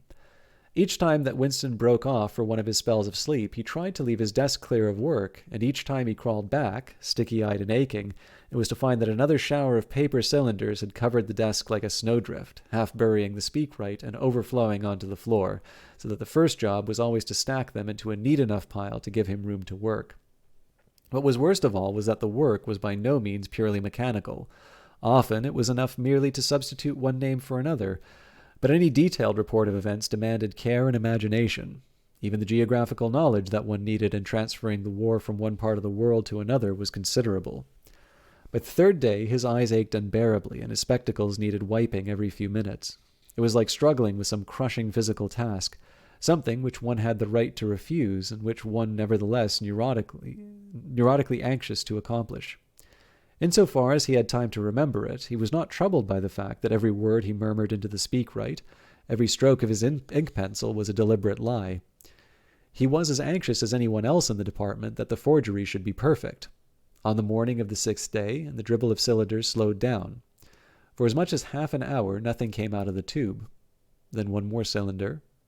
Then nothing. Everywhere, at about the same time, the work was easing off. A deep and, as it were, secret sigh went through the department. A mighty deed, which could never be mentioned, had been achieved. It was now impossible for any human being to prove by documentary evidence that the war with Eurasia had ever happened. At 1200, it was unexpectedly announced that all workers in the ministry were free till tomorrow morning. Winston, still carrying the briefcase containing the book, which had remained between his feet while he worked and under his body while he slept, went home, shaved himself, and almost fell asleep in his bath, although the water was barely more than tepid. With a sort of voluptuous creaking in his joints, he climbed the stair above Mr. Charrington's shop. He was tired, but not sleepy any longer. He opened the window, lit the dirty little oil stove, put a pan of water on for coffee. Julia would arrive presently. Meanwhile, there was the book. He sat down in the sluttish armchair and undid the straps of the briefcase. A heavy black volume, amateurishly bound, with no name or title on the cover. The print also looked slightly irregular. The pages were worn at the edges and fell apart easily, as though the book had passed through many hands. The inscription on the title page ran, "The Theory and Practice of Oligarchical Collectivism" by Emmanuel Goldstein. Winston began reading. Chapter 1. Ignorance is Strength. Throughout recorded time, and possibly since the end of the Neolithic Age, there have been three kinds of people in the world: the high, the middle, and the low. They have been subdivided in many ways, and have borne countless different names, and their relative numbers, as well as their attitude towards one another, have varied from age to age. But the essential structure of society has never altered. Even after enormous upheavals, seemingly irrevocable changes, the same pattern has always reinserted itself. Just as a gyroscope will always return to equilibrium, however far it is pushed one way or the other. The aims of these three groups are entirely irreconcilable. Winston stopped reading, chiefly in order to appreciate the fact that he was reading, in comfort and safety. He was alone. No telescreen, no ear at the keyhole, no nervous impulse to glance over his shoulder or to cover the page with his hand. Sweet summer air played against his cheek. From somewhere far away there floated the faint shouts of children. In the room itself there was no sound except the insect voice of the clock. He settled deeper into the armchair and put his feet up on the fender. It was bliss. It was eternity. Suddenly, as one sometimes does with a book of which one knows that one will ultimately read and reread every word, he opened it at a different place and found himself at the third chapter. He went on reading. Chapter 3. War is Peace. The splitting up of the world into three great superstates was an event which could be, and indeed was foreseen, before the middle of the 20th century. With the absorption of Europe by Russia and of the British Empire by the United States, two of the three existing powers, Eurasia and Oceania, were already effectively in being. The third, East Asia, only emerged as a distinct unit after another decade of confused fighting. The frontiers between the three superstates are in some places arbitrary, and in others they fluctuate according to the fortunes of war, but in general they follow geographical lines. Eurasia comprises the whole of the northern part of the European and Asiatic landmass, from Portugal to the Bering Strait. Oceania comprises the Americas, the Atlantic Islands, including the British Isles, Australasia, and the southern portion of Africa. East Asia, smaller than the others, with a less definite western frontier, comprises China and the countries to the south of it, the Japanese islands, and a large but fluctuating portion of Manchuria, Mongolia, and Tibet. In one combination or another, these three superstates are permanently at war, and have been so for the past 25 years. War, however, is no longer the desperate, annihilating struggle that it was in the early decades of the 20th century. It is a warfare of limited aims between combatants who are unable to destroy one another, have no material cause for fighting, and are not divided by any genuine ideological difference. This is not to say that either the conduct of war or the prevailing attitude towards it has become less bloodthirsty or more chivalrous. On the contrary, war hysteria is continuous and universal in all countries, and such acts as raping, looting, the slaughter of children, the reduction of whole populations to slavery, and reprisals against prisoners, which extend even to boiling and burying alive, are looked upon as normal and, when they are committed by one's own side and not the enemy, meritorious. But in a physical sense, war involves very small numbers of people, mostly highly trained specialists, and causes comparatively few casualties. The fighting, when there is any, takes place on the vague frontiers whose whereabouts the average man can only guess at, or around the floating fortresses which guard strategic spots on sea lanes. In the centers of civilization, war means no more than a continuous shortage of consumption goods and the occasional crash of a rocket bomb, which may cause a few scores of deaths. War has in fact changed its character. More exactly, the reasons for which war have waged have changed in their order of importance. Motives which were already present to some small extent in the great wars of the early 20th century, have become more dominant and are consciously recognized and acted upon. To understand the nature of the present war, for in spite of the regrouping which occurs every few years, it is always the same war, one must realize in the first place that it is impossible for it to be decisive. None of the three superstates could definitively be conquered, even by the other two in combination. They are too evenly matched, and their natural defenses are too formidable. Eurasia is protected by its vast land spaces. Oceania by the width of the Atlantic and the Pacific, East Asia by the fecundity and industriousness of its inhabitants. Secondly, there is no longer, in a material sense, anything to fight about. With the establishment of self-contained economies, in which production and consumption are geared to one another, the scramble for markets, which was the main cause of previous wars, has come to an end, while the competition for raw materials is no longer a matter of life and death. In any case, each of the three superstates is so vast that it can obtain almost all the materials that it needs within its own boundaries. Insofar as the war has a direct economic purpose, it is a war for labor power. Between the frontiers of the superstates, and not permanently in the possession of any of them, there lies a rough quadrilateral with its corners at Tangier, Brazzaville, Darwin, and Hong Kong, containing within it about a fifth of the population of the earth. It is for the possession of these thickly populated regions and of the northern ice cap that the three powers are constantly struggling. In practice, no one power ever controls the whole of the disputed area. Portions of it are constantly changing hands, and it is the chance of seizing this or that fragment by a sudden stroke of treachery that dictates the endless changes in alignment. All of the disputed territories contain valuable materials, and some of them yield important vegetable products, such as rubber, which in colder climates is necessary to synthesize by comparatively expensive methods. But above all, they contain a bottomless reserve of cheap labor. Whichever power controls equatorial Africa, or the countries of the Middle East, or southern India, or the Indonesian archipelago, disposes also of the bodies of scores of hundreds of millions of ill-paid and hard-working coolies. The inhabitants of these areas, reduced more or less openly to the status of slaves, pass continually from conqueror to conqueror, and are expended like so much coal or oil in the race to turn out more armaments. To capture more territory, to control more labor power, to turn out more armaments, to capture more territory, and so on indefinitely. It should be noted that the fighting never really moves beyond the edges of the disputed areas. The frontiers of Eurasia flow back and forth between the basin of the Congo and the northern shore of the Mediterranean. The islands of the Indian Ocean and the Pacific are constantly being captured and recaptured by Oceania or by East Asia. In Mongolia, the dividing line between Eurasia and East Asia is never stable. Round the pole, all three powers lay claim to enormous territories, which in fact are largely uninhabited and unexplored. But the balance of power always remains roughly even, and the territory which forms the heartland of each superstate always remains inviolate. Moreover, the labor of the exploited peoples around the equator is not really necessary to the world's economy. They add nothing to the wealth of the world, since whatever they produce is used for purposes of war, and the object of waging a war is always to be in a better position in which to wage another war.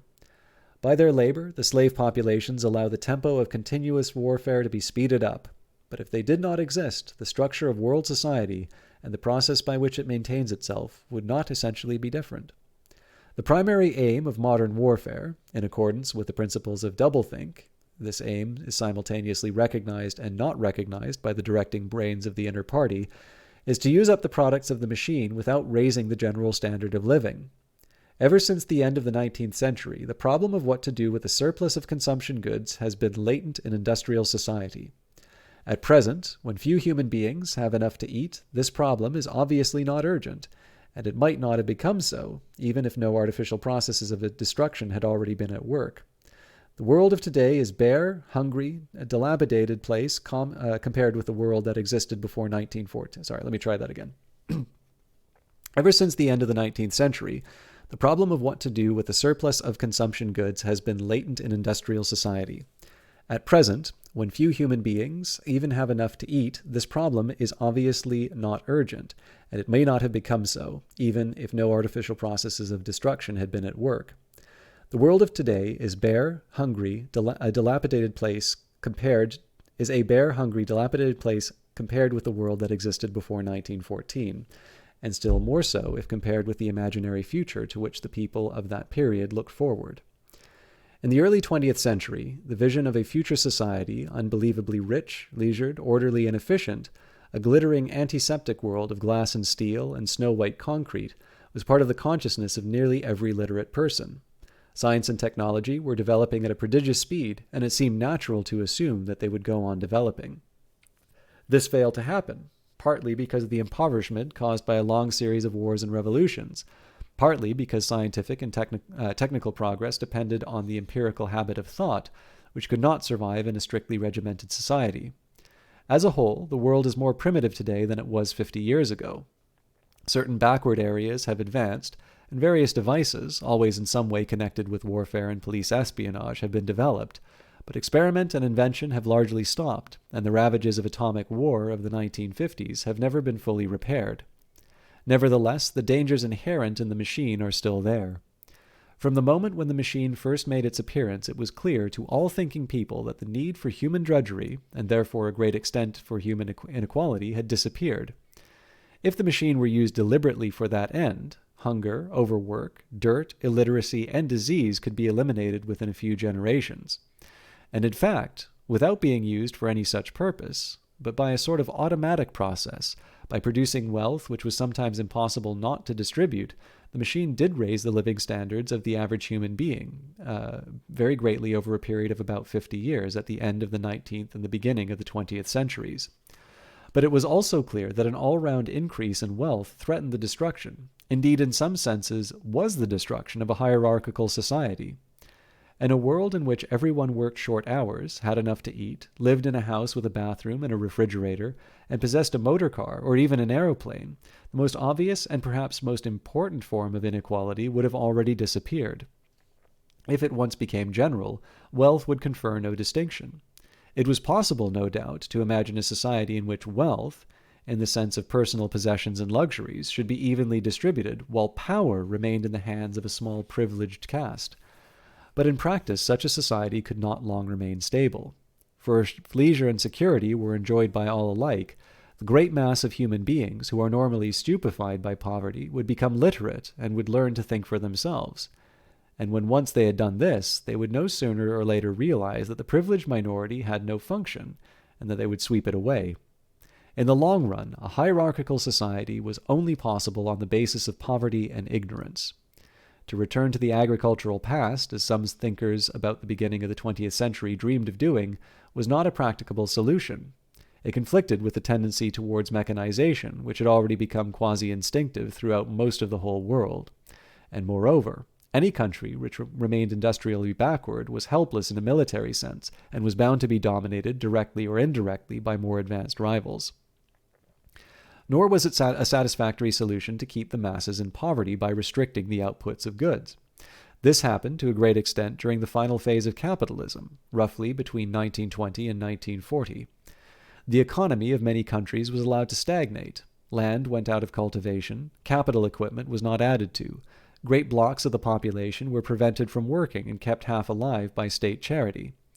But this, too, entailed military weakness, and since the privations it inflicted were obviously unnecessary, it made opposition inevitable. The problem was how to keep the wheels of industry turning without increasing the real wealth of the world. Goods must be produced, but they must not be distributed. And in practice, the only way of achieving this was by continuous warfare. The essential act of war is destruction, not necessarily of human lives, but of the products of human labor. War is a way of shattering to pieces, or pouring into the stratosphere, or sinking into the depths of the sea, materials which might otherwise be used to make the masses too comfortable, and hence, in the long run, too intelligent. Even when weapons of war are not actually destroyed, their manufacture is still a convenient way of expanding labor power without producing anything that can be consumed. A floating fortress, for example, has locked up in it the labor that would build several hundred cargo ships. Ultimately, it is scrapped as obsolete, never having brought any material benefit to anyone, and with further enormous labors another floating fortress is built.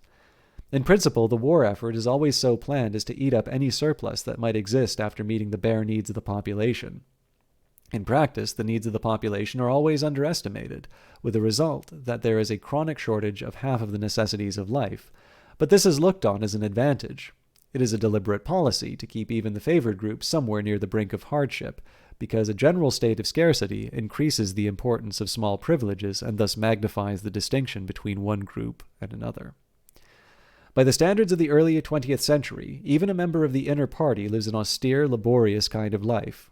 Nevertheless, the few luxuries that he does enjoy, his large, well-appointed flat, the better texture of his clothes, the better quality of his food and drink and tobacco, his 2 or 3 servants, his private motor car or helicopter sent him in a different world from a member of the outer party, and the members of the outer party have a similar advantage in comparison with the submerged masses whom we call the proles. The social atmosphere is that of a besieged city, where the possession of a lump of horseflesh makes the difference between wealth and poverty. And at the same time, the consciousness of being at war, and therefore in danger, makes the handing over of all power to a small caste seem the natural, unavoidable condition of survival. War, it will seem, not only accomplishes the necessary destruction, but accomplishes it in a psychologically acceptable way. In principle, it would be quite simple to waste the surplus labor of the world by building temples and pyramids, by digging holes and filling them up again, or even by producing vast quantities of goods and then setting fire to them. But this would provide only the economic and not the emotional basis for a hierarchical society. What is concerned here is not the morale of the masses, whose attitude is unimportant so long as they are kept steadily at work, but the morale of the party itself. Even the humblest party member is expected to be competent, industrious, and even intelligent within narrow limits, but it is also necessary that he should be a credulous and ignorant fanatic whose prevailing moods are fear, hatred, adulation, and orgiastic triumph. In other words, it is necessary that he should have the mentality appropriate to a state of war. It does not matter whether the war is actually happening, and since no decisive victory is possible, it does not matter whether the war is going well or badly. All that is needed is that a state of war should exist. The splitting of the intelligence, which the party requires of its members, which is more easily achieved in an atmosphere of war, is now almost universal. But the higher up the ranks one goes, the more marked it becomes. It is precisely in the inner party that war hysteria and hatred of the enemy are strongest. In his capacity as an administrator, it is often necessary for a member of the inner party to know that this or that item of war news is untruthful, and he may often be aware that the entire war is spurious and either is not happening or is being waged for purposes other than the declared ones. But such knowledge is easily neutralized by the technique of doublethink. Meanwhile, no inner party member wavers for an instant in his mystical belief that the war is real and that it is bound to end victoriously, with Oceania the undisputed master of the entire world. All members of the inner party believe in this coming conquest as an article of faith. It is to be achieved either by gradually acquiring more and more territory, and so building up an overwhelming preponderance of power, or by the discovery of some new and unanswerable weapon. The search for new weapons continues unceasingly, and is one of the very few remaining activities in which the inquisitive or speculative type of mind can find any outlet. In Oceania, at the present day, science, in the old sense, has almost ceased to exist. In Newspeak, there is no word for science. The empirical method of thought, on which all scientific achievements of the past were founded, is opposed to the most fundamental principles of Ingsoc. And even technological progress only happens when its products can be used in a way for the diminution of human liberty. In all the useful arts, the world is either standing still or going backwards. The fields are cultivated with horseplows, while books are written by machinery. But in matters of vital importance, meaning, in effect, war and police espionage, the empirical approach is still encouraged, or at least tolerated. The two aims of the party are to conquer the whole surface of the earth and to extinguish once and for all the possibility of independent thought. There are therefore two great problems which the party is concerned to solve. One is how to discover against his will what another human being is thinking, and the other is how to kill several 100 million people in a few seconds without giving warning beforehand. Insofar as scientific research still continues, this is its subject matter. The scientist of today is either a mixture of psychologist and inquisitor, studying with extraordinary minuteness the meaning of facial expressions, gestures and tones of voice, and testing the truth-producing effects of drugs, shock therapy, hypnosis, and physical torture.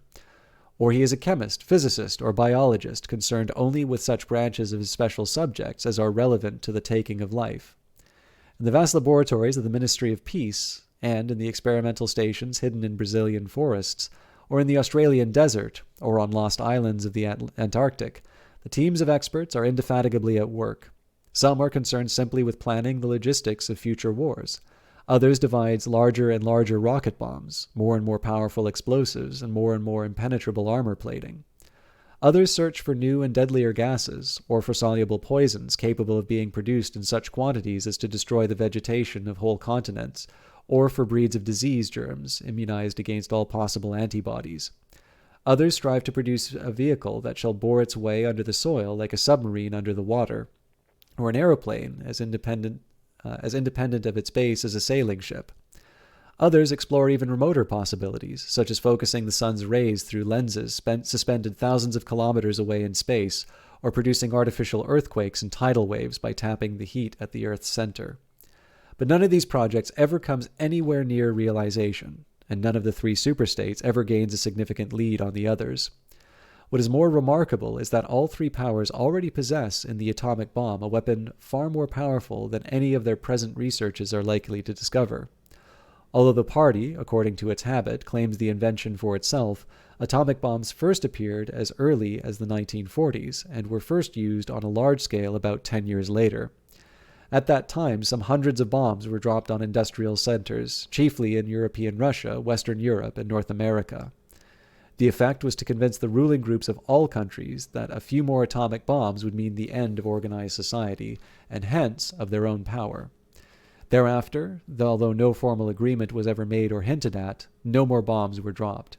All three powers merely continued to produce atomic bombs and store them up against the decisive opportunity which they all believe will come sooner or later. And meanwhile, the art of war has remained almost stationary for 30 or 40 years. Helicopters are more used than they were formerly.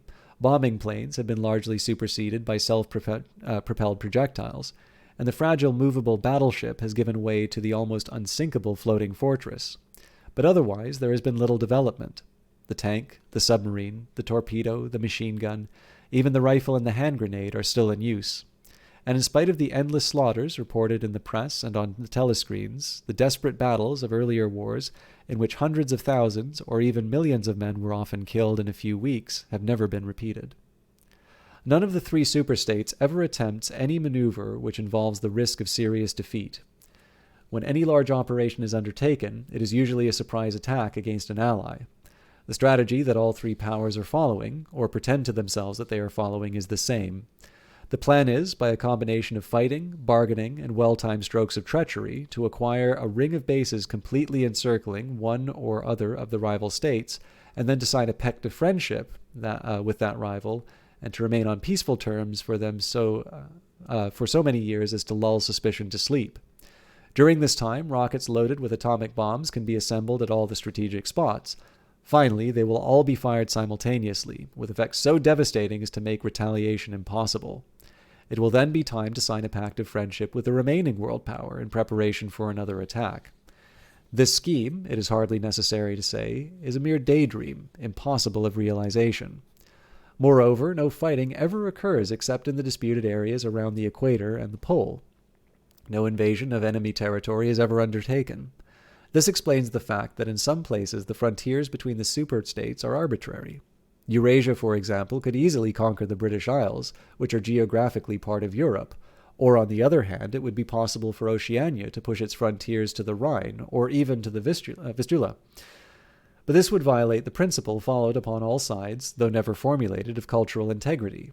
If Oceania were to conquer the areas that used to be once known as France and Germany, it would be necessary either to exterminate the inhabitants, a task of great physical difficulty, or to assimilate the population of about 100 million people, who, so far as technical development goes, are roughly on the oceanic level. The problem is the same for all three superstates. It is absolutely necessary to their structure that there should be no contact with foreigners, except, to a limited extent, with war prisoners and colored slaves.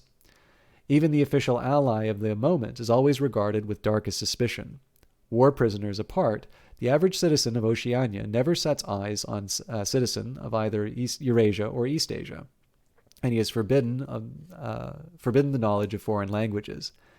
If he were allowed contact with foreigners, he would discover that they are creatures similar to himself, and that most of what he has been told about them is lies. The sealed world in which the lives would be broken, and the fear and hatred and self-righteousness on which his morale depends might evaporate. It is therefore realized on all sides that however often Persia or Egypt or Java or Ceylon may change hands, the main frontiers must never be crossed by anything except bombs. Under this lies a fact never mentioned aloud, but tacitly understood and acted upon. namely that the conditions of life in all three superstates are very much the same. In Oceania, the prevailing philosophy is called Ingsoc. In Eurasia, it is called Neo-Bolshevism. In East Asia, it is called by a Chinese name usually translated as death worship, but perhaps better rendered as obliteration of the self. The citizen of Oceania is not allowed to know anything of the tenets of the other two philosophies, but he is taught to execrate them as barbarous outrages upon the morality and common sense. Actually, the three philosophies are barely distinguishable, and the social systems which they support are not distinguishable at all.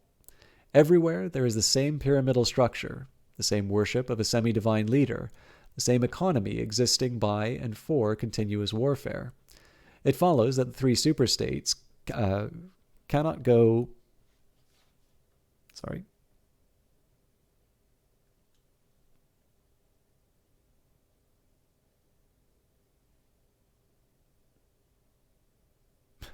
I'm just going to go back. Actually, the three philosophies are barely distinguishable, and the social systems which they support are not distinguishable at all. Everywhere there is the same pyramidal structure, the same worship of a semi-divine leader, the same economy existing by and for continuous warfare. It follows that the three superstates not only cannot conquer one another, but would gain no advantage by doing so. On the contrary, so long as they remain in conflict, they prop one another up like three sheaves of corn. And as usual, the ruling groups of all three powers are simultaneously aware and unaware of what they are doing. Their lives are dedicated to world conquest, but they also know that it is necessary that the war should continue everlastingly and without victory. Meanwhile, the fact that there is no danger of conquest makes possible the denial of reality, which is the special feature of Ingsoc and its rival systems of thought. Here it is necessary to repeat what has been said earlier, that by becoming continuous war has fundamentally changed its character. In past ages, a war, almost by definition, was something that sooner or later came to an end, usually in unmistakable victory or defeat. In the past also, war was one of the main instruments by which human societies were kept in touch with physical realities. All rulers in all ages have tried to impose a false view of the world upon their followers, but they could not afford to encourage any illusion that intended to impair military efficiency. So long as defeat meant the loss of independence, or some other result generally held to be undesirable, the precautions against defeat had to be serious. Physical facts could not be ignored. In philosophy or religion or ethics or politics, 2 and 2 might make 5, but when one was designing a gun or an aeroplane, they had to make 4. Inefficient nations were always conquered sooner or later, and the struggle for efficiency was inimical to illusions. Moreover, to be efficient was necessary to be able to learn from the past. To be efficient, it was necessary to be able to learn from the past, which meant having a fairly accurate idea of what had happened in the past. Newspapers and history books were, of course, always colored and biased, but falsification of the kind that is practiced today would have been impossible. War was a sure safeguard of sanity, and so far as the ruling classes were concerned, it was probably the most imposing of all safeguards. While wars could be won or lost, no ruling class could be completely irresponsible. But when war becomes literally continuous, it also ceases to be dangerous. When war is continuous, there is no such thing as military necessity. Technical progress can cease, and the most palpable facts can be denied or disregarded. As we have seen, researches that could be called scientific are still carried out for the purposes of war, but they are essentially a kind of daydreaming, and their failure to show results is not important. Efficiency, even military efficiency, is no longer needed. Nothing is efficient in Oceania except the thought police. Since each of the three superstates is unconquerable, each is in effect a separate universe within which almost any perversion of thought can be safely practiced. Reality only exerts its pressure through the needs of everyday life, and the need to eat and drink, to get shelter and clothing, to avoid swallowing poison or stepping out of top-story windows and the like. Between life and death, and between physical pleasure and physical pain, there is still a distinction, but that is all. Cut off from contact with the outer world and with the past, the citizen of Oceania is like a man in interstellar space, who has no way of knowing which direction is up and which is down. The rulers of such a state are absolute, as the pharaohs or the Caesars could not be. They are obliged to prevent their followers from starving to death in numbers large enough to be inconvenient, and they are obliged to remain at the same low level of military technique as their rivals. But once that minimum is achieved, they can twist reality into whatever shape they choose. The war, therefore, if we judge it by the standards of previous wars, is merely an imposture. It is like the battles between certain ruminant animals whose horns are set at such an angle that they are incapable of hurting one another. But though it is unreal, it is not meaningless. It eats up the surplus of consumable goods. It helps to preserve the special mental atmosphere that a hierarchical society needs. War, it will be seen, is now a purely internal affair. In the past, the ruling groups of all countries, although they might recognize their common interest and therefore limit the destructiveness of war, did fight against one another, and the victor always plundered the vanquished. In our own day, they are not fighting against one another at all. The war is waged by each ruling group against its own subjects, and the object of the war is not to make or prevent conquests of territory, but to keep the structure of society intact. The very word war, therefore, has become misleading. It would probably be accurate to say that by becoming continuous, war has ceased to exist. The peculiar nature that it the peculiar pressure that it exerted on human beings between the Neolithic age and the early 20th century has disappeared and been replaced by something quite different. The effect would be much the same if the three superstates, instead of fighting with one another, should agree to live in perpetual peace, each inviolate within its own boundaries. For in each case, both would still be a self-contained universe, freed forever from the sobering influence of external danger. A peace that was truly permanent would be the same as permanent war. This, although the vast majority of party members understand it is only in a shallower sense, is the inner meaning of the party slogan, "War is peace." Winston stopped reading for a moment. Somewhere in the remote distance a rocket bomb thundered. The blissful feeling of being alone with the forbidden book in a room with no telescreen had not worn off. Solitude and safety were physical sensations, mixed up somehow with the tiredness of his body, the softness of the chair, and the touch of the faint breeze from the window that played upon his cheek. The book fascinated him, or more exactly, it reassured him. In a sense, it told him nothing that was new, but that was part of the attraction. It said what he would have said if it had been possible for him to set his scattered thoughts in order. It was the product of a mind similar to his own, but enormously more powerful, more systematic, and less fear-ridden. The best books, he perceived, are those that tell you what you know already. He had just turned back to Chapter 1 when he heard Julia's footstep on the stair, and started out of his chair to meet her. She dumped her brown tool bag on the floor and flung herself into his arms. It was more than a week since they had seen with one another. "I've got the book," he said, and they disentangled themselves. "Oh, you've got it. Good," she said, without much interest, and almost immediately knelt down beside the oil stove to make the coffee. They did not return to the subject until they had been in bed for half an hour. The evening was just cool enough to make it worth their while to pull up the counterpane. From below came the familiar sound of singing and the scrape of boots on the flagstones. The brawny red-armed woman whom Winston had seen there on his first visit was almost a fixture in the yard. There seemed to be no hour of daylight when she was not marching to and fro between the washtub and the line, alternately gagging herself with the clothes pegs or breaking forth into a lusty song. Julia had settled down on her side and seemed to already be on the point of falling asleep. He reached out for the book, which was lying on the floor, and sat it up against the bedhead.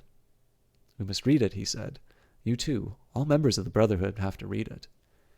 "You read it," she said, with her eyes shut. "Read it aloud. That's the best way. Then you can explain to me as you go." The clock's hand said 6, meaning 18. They had 3 or 4 hours ahead of them. He propped the book against his knees and started reading. Chapter 1. Ignorance is Strength. Throughout recorded time, and probably since the end of the Neolithic age, there have been 3 kinds of people in the world: the high, the middle, and the low. They've been subdivided in many ways, and have borne countless different names, and their relative numbers, as well as their attitude to one another, have varied from age to age. But the essential structure of society has never altered. Even after enormous upheavals and seemingly irrevocable changes, the same pattern has always reasserted itself, just as a gyroscope will always return to equilibrium, however far it is pushed one way or the other. "Julia, are you awake?" said Winston. "Yes, my love, I'm listening. Go on. It's marvelous." He continued reading. "The aims of these 3 groups are entirely irreconcilable. The aim of the high is to remain where they are. The aim of the middle is to change places with the high. The aim of the low, when they have an aim, is for an abiding characteristic of the low. For it is an abiding characteristic of the low that they are too much crushed by drudgery to be more than intermittently conscious of anything outside their daily lives, is to abolish all distinctions and create a society in which all men shall be equal. Thus, throughout history, a struggle which is the same as in its main outlines recurs over and over again. For long periods, the high seem to be securely in power, but sooner or later there always comes a moment when they lose either their belief in themselves or their capacity to govern efficiently, or both. They are then overthrown by the middle, who enlist the low on their side, pretending to them that they are fighting for liberty and justice. As soon as they have reached their objective, the middle thrust the low back into their old position of servitude, and themselves become the high. Presently, a new middle group splits off from one of the other groups, or from both of them, and the struggle begins over again. Of the three groups, only the low are never even temporarily successful in achieving their aims. It would be an exaggeration to say that throughout history there has been no progress of a material kind. Even today, in a period of decline, the average human being is physically better off than he was a few centuries ago. But no advance in wealth, no softening of manners, no reform or revolution has ever brought human equality a millimeter nearer. From the point of view of the low, no historic change has ever meant much more than a change in the name of their masters. By the late 19th century, the recurrence of this pattern had become obvious to many observers. There then arose schools of thinkers who interpreted history as a cyclical progress and claimed to show that inequality was the unalterable law of human life. This doctrine, of course, had always had its adherents, but in the manner in which it was now put forward, there was a significant change. In the past, the need for a hierarchical form of society had been the doctrine specifically of the high. It had been preached by kings and aristocrats, and by the priests, lawyers, and the like who were parasitical upon them, and it had generally been softened by promises of compensation in an imaginary world beyond the grave. The middle, so long as it was struggling for power, had always made use of such terms as freedom, justice, and fraternity. Now, however, the concept of human brotherhood began to be assailed by people who were not yet in positions of command, but merely hoped to be so before long. In the past, the middle had made revolutions under the banner of equality, and they had established a fresh tyranny as soon as the old one was overthrown. The new middle groups, in effect, proclaimed their tyranny beforehand. Socialism, a theory which appeared in the early 19th century and was the last link in the chain of thought stretching back to the slave rebellions of antiquity, was still deeply infected by the utopianism of past ages. But in each variant of socialism that appeared from about 1900 onwards, the aim of establishing liberty and equality was more and more openly abandoned. The new movements, which appeared in the middle years of the century, Ingsoc in Oceania, Neo-Bolshevism in Eurasia, death worship, as it is commonly called in East Asia, had the conscious aim of perpetuating unfreedom and inequality. These new movements, of course, grew out of the old ones and tended to keep their names and pay lip service to their ideology. But the purpose of all of them was to arrest progress and freeze history at a chosen moment. The familiar pendulum swing was to happen once more and then stop.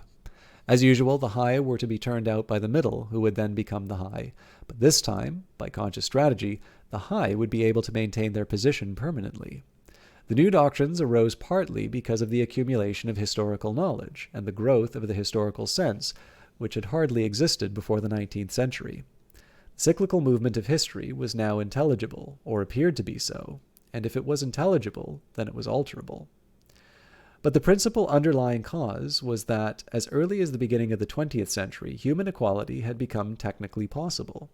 It was still true that men were not equal in their native talents and that the functions had to be specialized in ways that favored some individuals against others, but there was no longer any need for class distinctions or for large differences of wealth. In earlier ages, class distinctions had been not only inevitable but desirable. Inequality was the price of civilization. With the development of machine production, however, the case was altered. Even if it was still necessary for human beings to do different kinds of work, it was no longer necessary for them to live at different social or economic levels. Therefore, from the point of view of the new groups who were on the point of seizing power, human equality was no longer an ideal to be striven after, but a danger to be averted. In more primitive ages, when a just and peaceful society was in fact not possible, it had been fairly easy to believe it. The idea of an earthly paradise in which men could live together in a state of brotherhood without laws and without brute labor had haunted the human imagination for thousands of years, and this vision had had a certain hold even on the groups who actually profited by each historic change. The heirs of the French, English, and American revolutions had partly believed in their own phrases about the rights of man, freedom of speech, equality before the law, and the like, and had even allowed their conduct to be influenced by them to some extent. But by the fourth decade of the 20th century, all the main currents of political thought were authoritarian. The earthly paradise had been discredited at exactly the moment when it became realizable. Every new political theory, by whatever name it called itself, led back to hierarchy and regimentation. And in the general hardening of outlook that had set in around 1930, practices which had been long abandoned, and in some cases for hundreds of years, imprisonment without trial, the use of war prisoners as slaves, public executions, torture to extract confessions, the use of hostages and the deportation of whole populations, not only became common again, but were tolerated and even defended by people who considered themselves enlightened and progressive. It was only after a decade of national wars, civil wars, revolutions, and counter-revolutions in all parts of the world that Ingsoc and its rivals emerged as fully worked-out political theories. But they had been foreshadowed by the various systems, generally called totalitarian, which had appeared earlier in the century, and the main outlines of the world which would emerge from the prevailing chaos had long been obvious. What kind of people would control this world had been equally obvious. The new aristocracy was made up, for the most part, of bureaucrats, scientists, technicians, trade union organizers, publicity experts, sociologists, teachers, journalists, and professional politicians. These people, whose origins lay in the salaried middle class and upper grades of the working class, had been shaped and brought together by the barren world of monopoly industry and centralized government. As compared with their opposite numbers in past ages, they were less avaricious, less templated by luxury, hungrier for pure power, and above all, more conscious of what they were doing and more intent on crushing opposition. This last difference was cardinal. By comparison with that existing today, all the tyrannies of the past were half-hearted and inefficient. The ruling groups were always infected to some extent by liberal ideas, and were content to leave loose ends everywhere, to regard only the overt act and to be uninterested in what their subjects were thinking. Even the Catholic Church of the Middle Ages was tolerant by modern standards. Part of the reason for this was that in the past no government had the power to keep its citizens under constant surveillance. The invention of print, however, made it easier to manipulate public opinion, and film and radio carried the process further. With the development of television and the technical advance which made it possible to receive and transmit simultaneously on the same instrument, private life came to an end. Every citizen, or at least every citizen important enough to be worth watching, could be kept for 24 hours a day under the eyes of the police and in the sound of official propaganda, with all other channels of communication closed. The possibility of enforcing not only complete obedience to the will of the state, but complete uniformity of opinion on all subjects now existed for the first time. After the revolutionary period of the 50s and 60s, society regrouped itself, as always, into high, middle, and low. But the new high group, unlike all its forerunners, did not act upon instinct, but knew what was needed to safeguard its position. It had long been realized that the only secure basis for oligarchy is collectivism. Wealth and privilege are most easily defended when they are possessed jointly. The so-called abolition of private property, which took place in the middle years of the century, meant, in effect, the concentration of property in far fewer hands than before. But with this difference, the new owners were a group instead of a mass of individuals. Individually, no member of the party owns anything except petty personal belongings. Collectively, the party owns everything in Oceania. Because it controls everything and disposes of the products as it thinks fit. In the years following the revolution, it was able to step into this commanding position almost unopposed because the whole process was represented as an act of collectivization. It had always been assumed that if the capital class were expropriated, socialism must follow, and unquestionably the capitalists had been expropriated.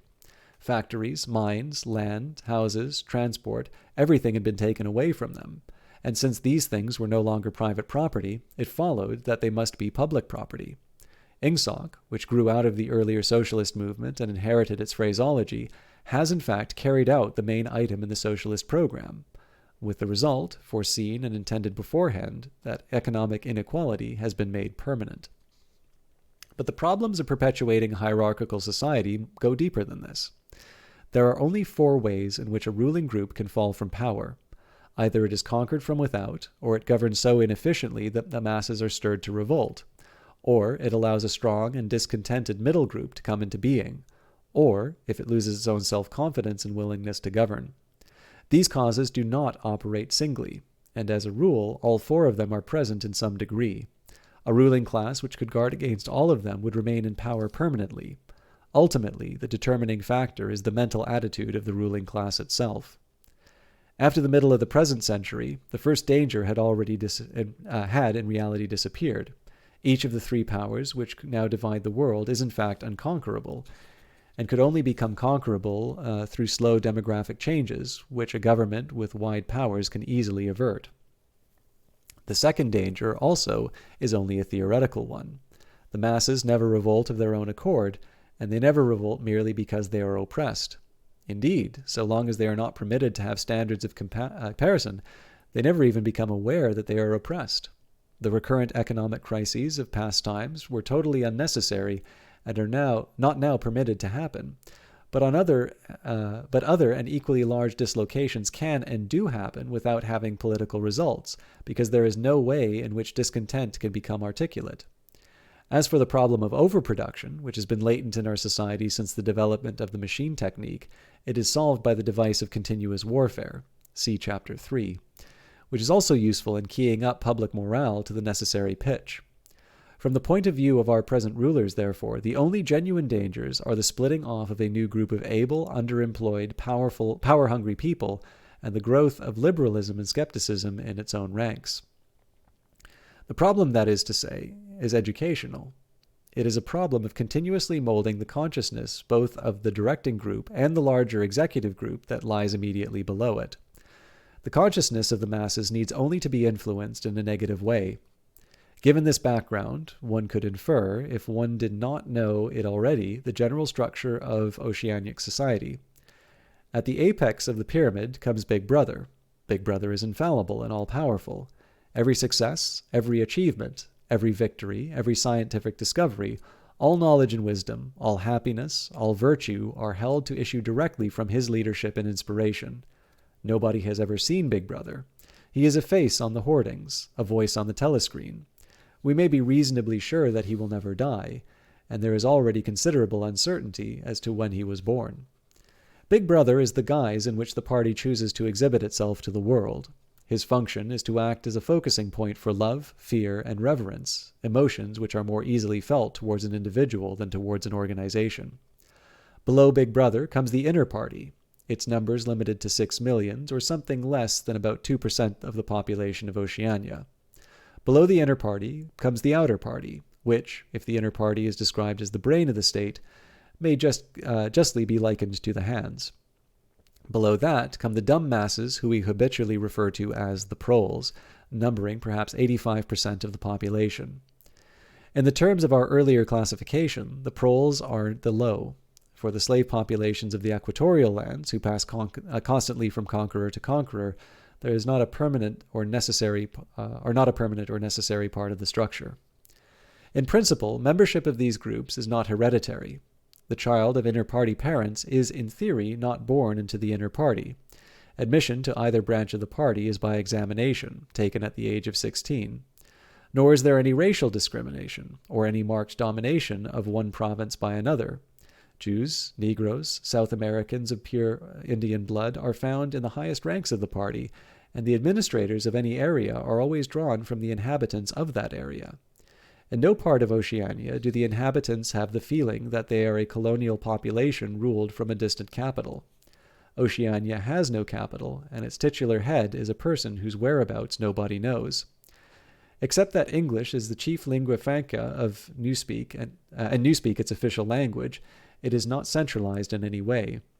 Its rulers are not held together by blood ties, but by adherence to a common doctrine. It is true that our society is stratified. and very rigidly stratified on what at first sight appear to be hereditary lines. There is far less to and fro movement between the different groups than happened under capitalism, or even in the pre-industrial ages.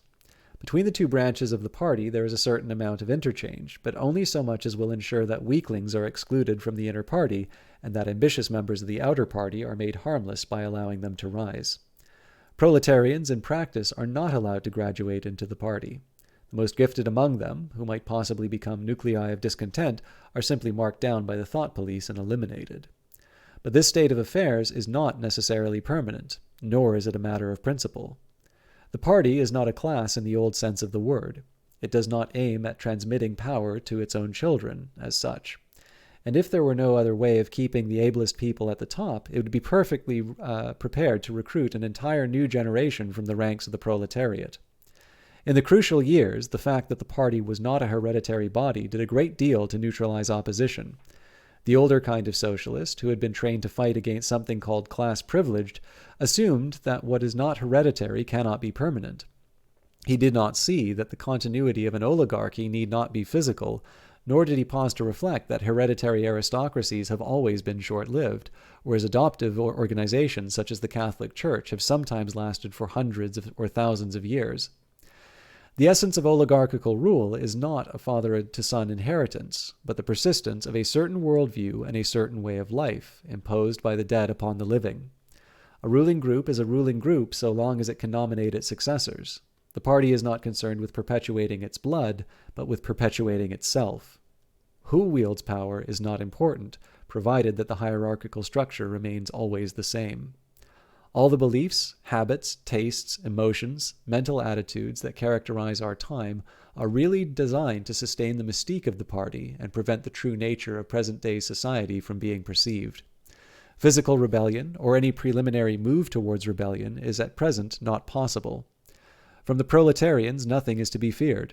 Left to themselves, they will continue from generation to generation and from century to century, working, breeding, and dying, not only without an impulse to rebel, but without the power of grasping that the world could be other than it is.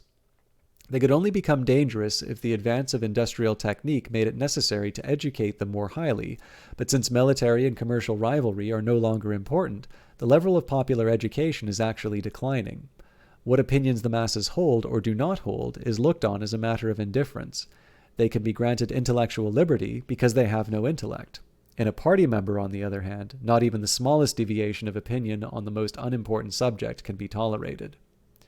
A party member lives from birth to death under the eye of the thought police. Even when he is alone, he can never be sure that he is alone. Wherever he may be, asleep or awake, working or resting, in his bath or in bed, he can be inspected without warning and without knowledge that he is being inspected. Nothing he does is indifferent. His friendships, his relaxations, his behavior towards his wife and children, the expression of his face when he is alone, the words he mutters in his sleep, even the characteristic movements of his body are all jealously scrutinized. Not only any actual misdemeanor, but any eccentricity, however small, any change of habits, any nervous mannerism that could possibly be a symptom of an inner struggle is certain to be detected. He has no freedom of choice in any direction whatever. On the other hand, his actions are not regulated by law or by any clearly formulated code of behavior. In Oceania there is no law.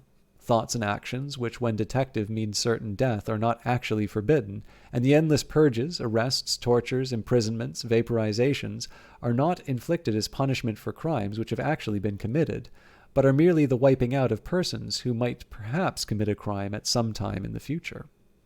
A party member is required to have not only the right opinions, but the right instincts. Many of the beliefs and attitudes demanded of him are never plainly stated, and could not be stated without laying bare the contradictions inherent in Ingsoc. If he is a person naturally orthodox, in Newspeak good thinker, he will in all circumstances know, without taking thought, what is the true belief or desirable emotion.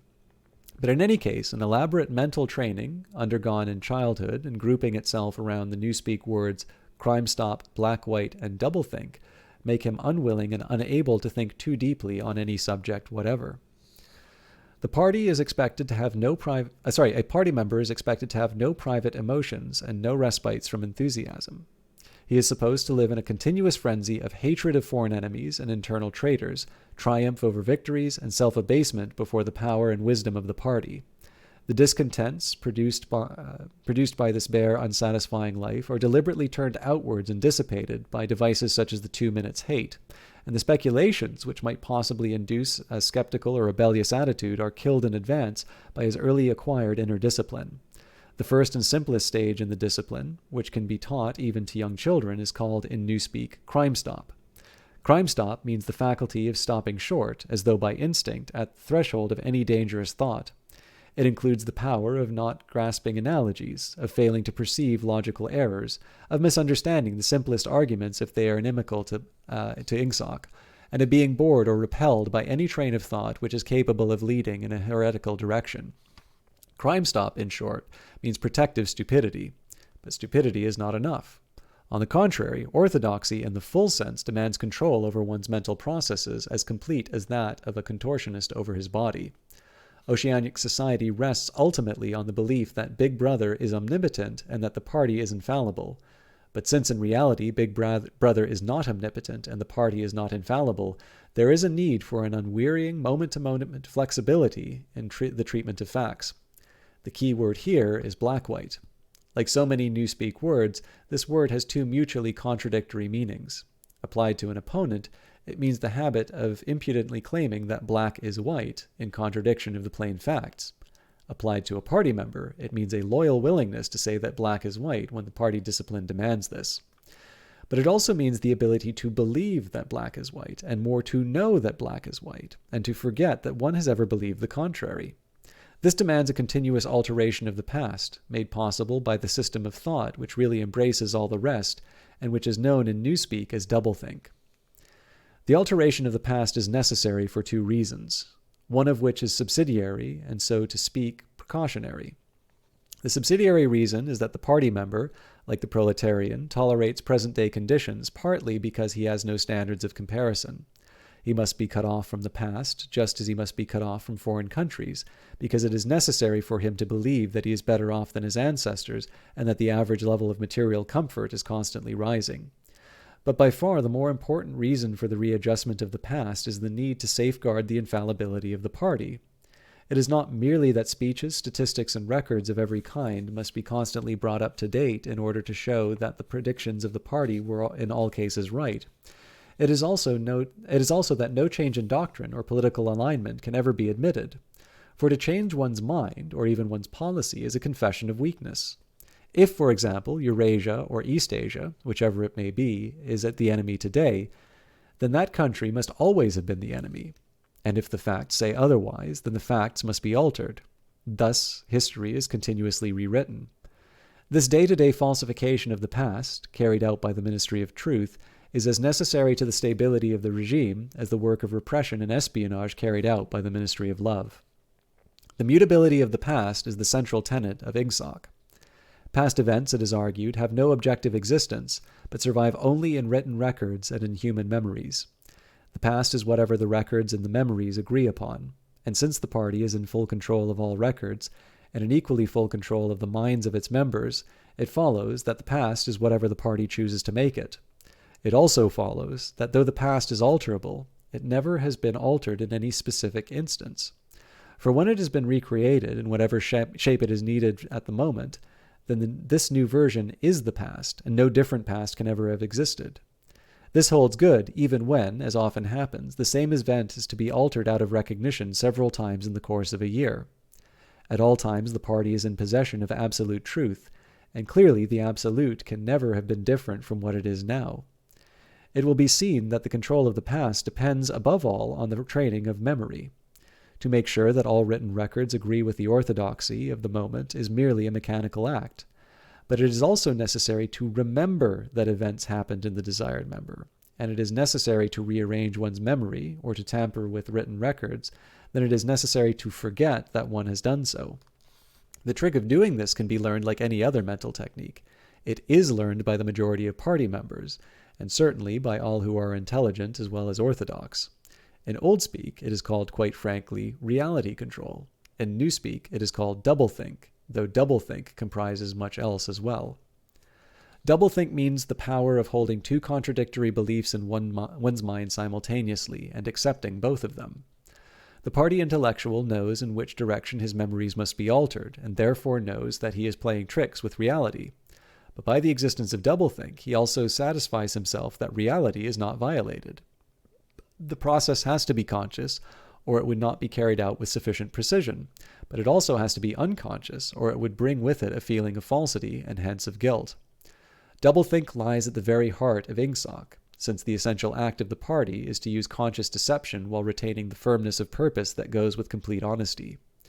To tell deliberate lies while genuinely believing in them, to forget any facts that have become inconvenient, and then, when it becomes necessary again, to draw back from oblivion just so long as it is needed.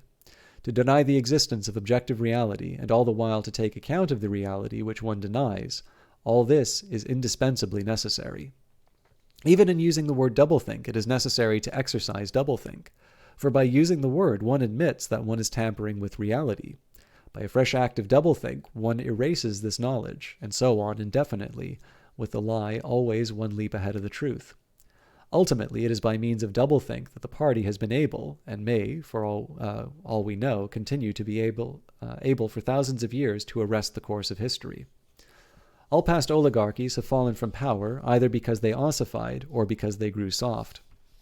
Either they became stupid and arrogant, failed to adjust themselves to changing circumstances, and were overthrown, or they became liberal and cowardly, made concessions where they should have used force, and once again were overthrown. They fell, that is to say, either through consciousness or through unconsciousness. It is the achievement of the party to have produced a system of thought in which both conditions can exist simultaneously, and upon no other intellectual basis could the domination of the party be made permanent. If one is to rule, and to continue ruling, one must be able to dislocate the sense of reality. For the secret of rulership is to combine a belief in one's own infallibility with the power to learn from past mistakes.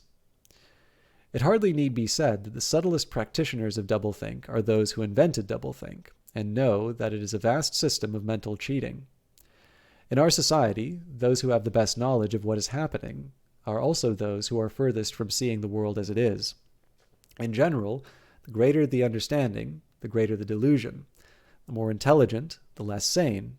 One clear illustration of this fact is that war hysteria increases in intensity as one rises in the social scale. Those whose attitudes towards the war is most nearly rational are the subject peoples of the disputed territories.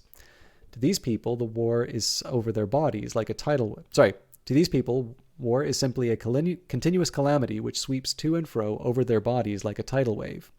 Which side is winning is a matter of complete indifference to them. They are aware that a change of overlordship means simply that they will be doing the same work as before for new masters who treat them in the same manner as the old ones. Slightly more favored workers, whom we call the proles, are only intermittently conscious of the war. When it is necessary, they can be prodded into frenzies of fear or hatred, but when left to themselves, they are capable of forgetting for long periods that the war is happening. It is in the ranks of the party, and above all the inner party, that the true war enthusiasm is found. World conquest is believed in most firmly by those who know it to be impossible. This peculiar linking together of opposites, knowledge with ignorance, cynicism with fanaticism, is one of the chief distinguishing marks of oceanic society. The official ideology abounds with contradictions, even when there is no practical reason for them. Thus the party rejects and vilifies every principle for which the socialist movement originally stood, and it chooses to do this in the name of socialism. It preaches a contempt for the working class, unexampled for centuries past, and it dresses its members in a uniform which was at one time peculiar to manual workers and was adopted for that reason. It systematically undermines the solidarity of the family, and it calls its leader by a name which is a direct appeal to the sentiment of family loyalty. Even the names of the four ministries by which we are governed exhibit a sort of impudence that in their deliberate reversal of the facts. The Ministry of Peace concerns itself with war, the Ministry of Truth with lies, the Ministry of Love with torture, and the Ministry of Plenty with starvation. These contradictions are not accidental, nor do they result from ordinary hypocrisy. They are deliberate exercises in doublethink, for it is only by reconciling contradictions that power can be retained indefinitely. In no other way could the ancient cycle be broken. If human equality is to be forever averted, if the high, as we have called them, are to keep their places permanently, then the prevailing mental condition must be controlled must be controlled insanity. But there is one question which, until this moment, we have almost ignored. It is, why should human equality be averted? Supposing the mechanics of the process have been rightly described, what is the motive for this huge, accurately planned effort to freeze history at a particular moment of time? Here we reach the central secret. As we have seen, the mystique of the party, and above all the inner party, depends on doublethink. But deeper than this lies the original motive, the never-questioned instinct that first led to the seizure of power and brought doublethink. The thought police continues warfare and all other necessary paraphernalia into existence afterwards. This motive really consists. Winston became aware of the silence as one becomes aware of a new sound. It seemed to him that Julia had been very still for some time past. She was lying on her side, naked from the waist upwards, with her cheek pillowed on her hand, and one dark lock tumbling across her eyes. Her breast rose and fell, slowly and regularly. "Julia?" No answer. "Julia, are you awake?" No answer.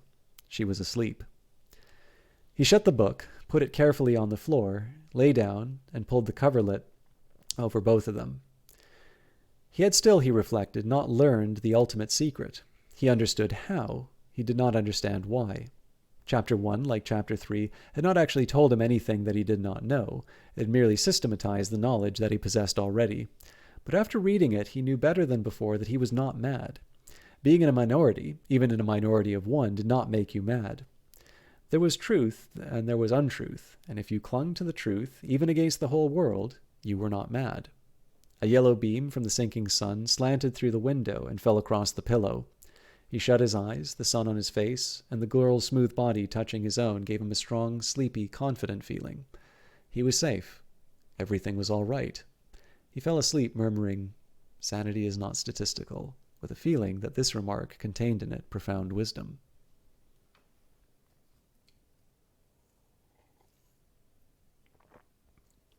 When he woke, it was with the sensation of having slept for a long time. Chapter 10. When he woke, it was with the sensation of having slept for a long time. But a glance at the old-fashioned clock told him that it was only 20:30. He lay dozing for a little while, and then the usual deep-lunged singing struck up from the yard below. It was only an hopeless fancy, it passed like an April dye, but in look and word and the dreams they stirred, they've stolen my heart away. The drivelling song seemed to have kept its popularity. You still heard it all over the place. It had outlived the hate song. Julia woke at the sound, stretched herself luxuriously, and got out of bed. "I'm hungry," she said. "Let's make some more coffee. Damn, the stove's gone out and the water's cold." She picked the stove up and shook it. "There's no oil in it." "We can get some from old Charrington, I expect." "The funny thing is I made sure that it was full. I'm going to put my clothes on," she added. "It seems to have gotten colder." Winston also got up and dressed himself. The indefatigable voice sang on. "They say that time heals all things. They say you can always forget. But the smiles and tears across the years, they twist my heartstrings yet." As he fastened the belt of his overalls, he strolled across to the window. The sun must have gone down behind the houses. It was not yet shining into the yard any longer. The flagstones were wet, as though they had just been washed, and he had the feeling that sky had been washed too, so fresh and pale was the blue between the chimney pots. Tirelessly the woman marched to and fro, corking and uncorking herself, singing and falling silent, and pegging out more diapers, and more, and yet more. He wondered whether she took in washing for a living, or was merely the slave of some 20 or 30 grandchildren. Julia had come across to his side. Together they gazed down with a sort of fascination at the sturdy figure below. As he looked at the woman in her characteristic attitude, her thick arms reaching up for the line, and her powerful mare-like buttocks protruded, it struck him for the first time that she was beautiful. It had never occurred to him that the body of a woman of 50, blown up to monstrous dimensions by childbearing, then hardened and roughened up by the work till it was coarse like the grain in an overripe turnip, could be beautiful. But it was so, and after all, he thought, why not?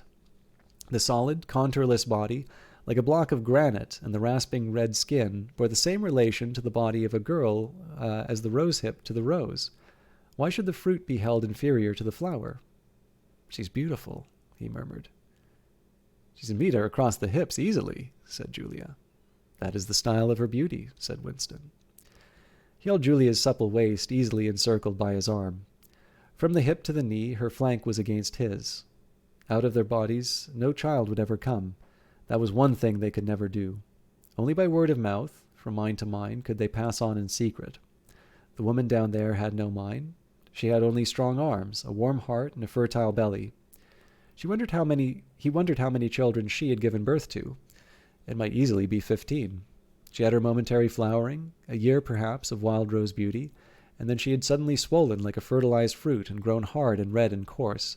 And then her life had been laundering, scrubbing, darning, cooking, sweeping, polishing, mending, scrubbing, laundering, first for the children, then for the grandchildren, over 30 unbroken years. At the end of it, she was still singing. The mystical reverence that he felt for her was somehow mixed up with the aspect of the pale, cloudless sky, stretching away behind the chimney pots into interminable distances. It was curious to think that the sky here was the same for everybody in Eurasia or East Asia as well as here, and the people under the sky were also very much the same, everywhere, all over the world, hundreds of thousands of millions of people, just like this, people ignorant of one another's existence, held apart by walls of hatred and lies, and in almost exactly the same, people who had never learned to think, but were storing up in their hearts and bellies and muscles the power that would one day overturn the world. If there was hope, it lay in the proles. Without having read to the end of the book, he knew that this must be Goldstein's final message. The future belonged to the proles, and he would be sure, and could he be sure that when their time came, the world they constructed would not be just as alien to him, Winston Smith, as the world of the party? Yes, because at least it would be a world of sanity.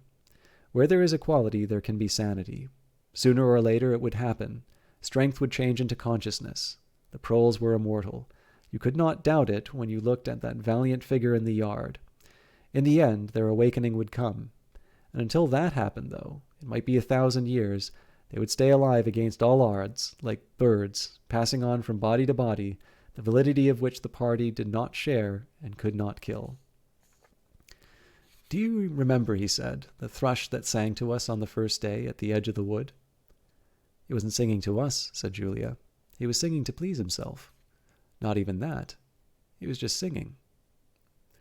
The birds sang, the proles sang. The party did not sing. All around the world, in London and New York, in Africa and Brazil, in the mysterious forbidden lands beyond the frontiers in the streets of Paris and Berlin, in the villages of the endless Russian plain, in the bazaars of China and Japan, everywhere stood the same solid, unconquerable figure, made monstrous by work and childbearing, toiling from birth to death and still singing. Out of those mighty loins, a race of conscious beings must one day come. You were the dead. Theirs was the future. You could share in that future if you kept alive the mind as they kept alive the body, and passed on the secret doctrine that 2 and 2 make 4. We are the dead, he said. We are the dead, echoed Julia dutifully. You are the dead, said an iron voice behind them. They sprang apart. Winston's entrails seemed to have turned to ice. He could see the white all around the irises of Julia's eyes. Her face had turned a milky yellow. The smear of rouge that was still on her cheekbones stood out sharply, as though unconnected to the skin beneath. You are the dead, repeated the voice. It was behind the picture, breathed Julia. It was behind the picture, said the voice. Remain exactly where you are. Make no movement until you are ordered. It was starting. It was starting at last. They could do nothing except stand gazing into one another's eyes. To run for life, to get out of the house before it was too late, no such thought occurred to them. Unthinkable to disobey the iron voice from the wall. There was a snap as though a catch had been turned back, and a crash of breaking glass. The picture had fallen to the floor, uncovering the telescreen behind it. Now they can see us, said Julia. Now we can see you, said the voice. Stand in the middle of the room. Stand back to back. Clasp your hands behind your heads. Do not touch one another. They were not touching, but it seemed to him that he could feel Julia's body shaking, or perhaps it was merely the shaking of his own. He could just stop his teeth from chattering, but his knees were beyond his control. There was a sound of trampling boots below. Inside the house and outside, the yard seemed to be full of men. Something was being dragged across the stones. The woman singing had stopped abruptly. There was a long, rolling clang, as though the washtub had been flung across the yard, and then a confusion of angry shouts which ended in a yell of pain. "The house is surrounded," said Winston. "The house is surrounded," said the voice. He heard Julia snap her teeth together. "I suppose we may as well say goodbye," he said. "You may as well say goodbye," said the voice. And then another quite different voice, a thin, cultivated voice, which Winston had the impression of having heard before, struck in. "And by the way, while we're on the subject, here comes a candle to light you to bed. Here comes a chopper to chop off your head." Something crashed onto the bed behind Winston's back. The head of a ladder had been thrust through a window and had burst into the frame. Someone was climbing in through the window. There was a stampede of boots up the stairs. The room was full of solid men in black uniforms with iron-shod boots on their feet and truncheons in their hands. Winston was not trembling any longer. Even his eyes, he barely moved. One thing alone mattered: to keep still and not give them an excuse to hit you. A man with a smooth prize-fighter's jowl in which the mouth was only a slit paused opposite him, balancing his truncheon meditatively between thumb and forefinger. Winston met his eyes. The feeling of nakedness, with one's hand behind one's head and one's face and body all exposed, was almost unbearable. The man protruded the tip of a white tongue, licked the place where his lips should have been, and then passed on. There was another crash. Someone had picked up the glass paperweight from the table and smashed it to pieces on the hearthstone. The fragment of coral, like a tiny crinkle of pink and like a sugar rosebud from a cake, rolled across the mat. How small, thought Winston. How small it always was. There was a gasp and a thump behind him, and he received a violent kick on the ankle, which nearly flung him off balance. One of the men had smashed his fist into Julia's solar plexus, doubling her up like a pocket ruler. There was a thrashing on the floor, fighting for breath.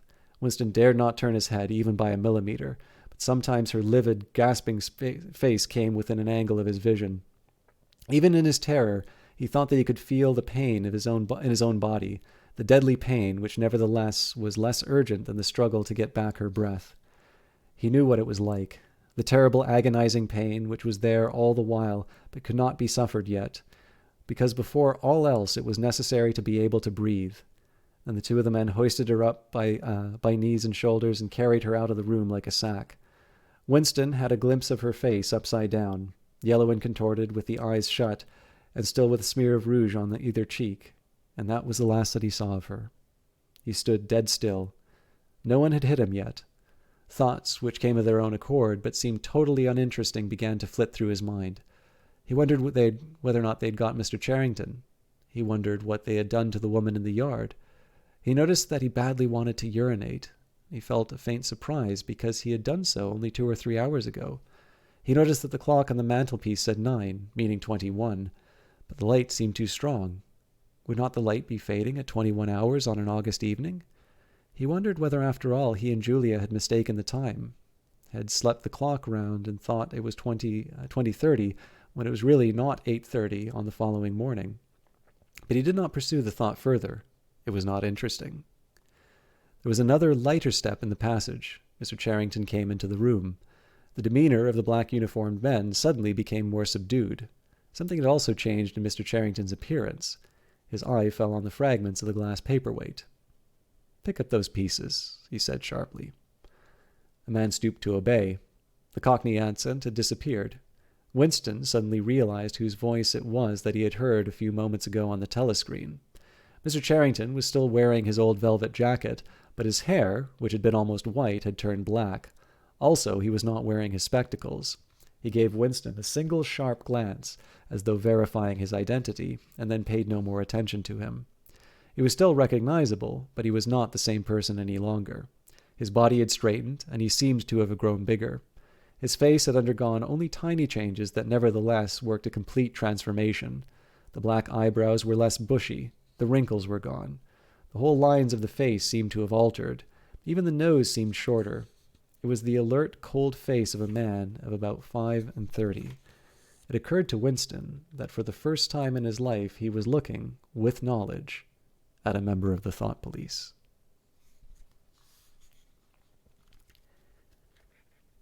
that concludes part 2. So there is not that much left in the book, but I did get a late start. It's almost midnight here, and I actually have some work that I need to do tonight. So I'll thank you all for listening to this again. Again, I apologize to the YouTube crowd who will have to hear commentary and conversation in between, but such is the nature of live recordings.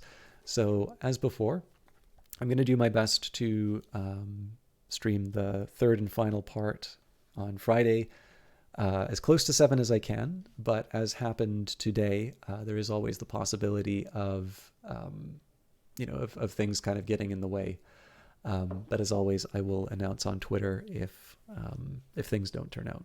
So again, thank you very much for watching. I am going to host IntelliGame tonight because he actually said some very kind things about the Animal Farm reading.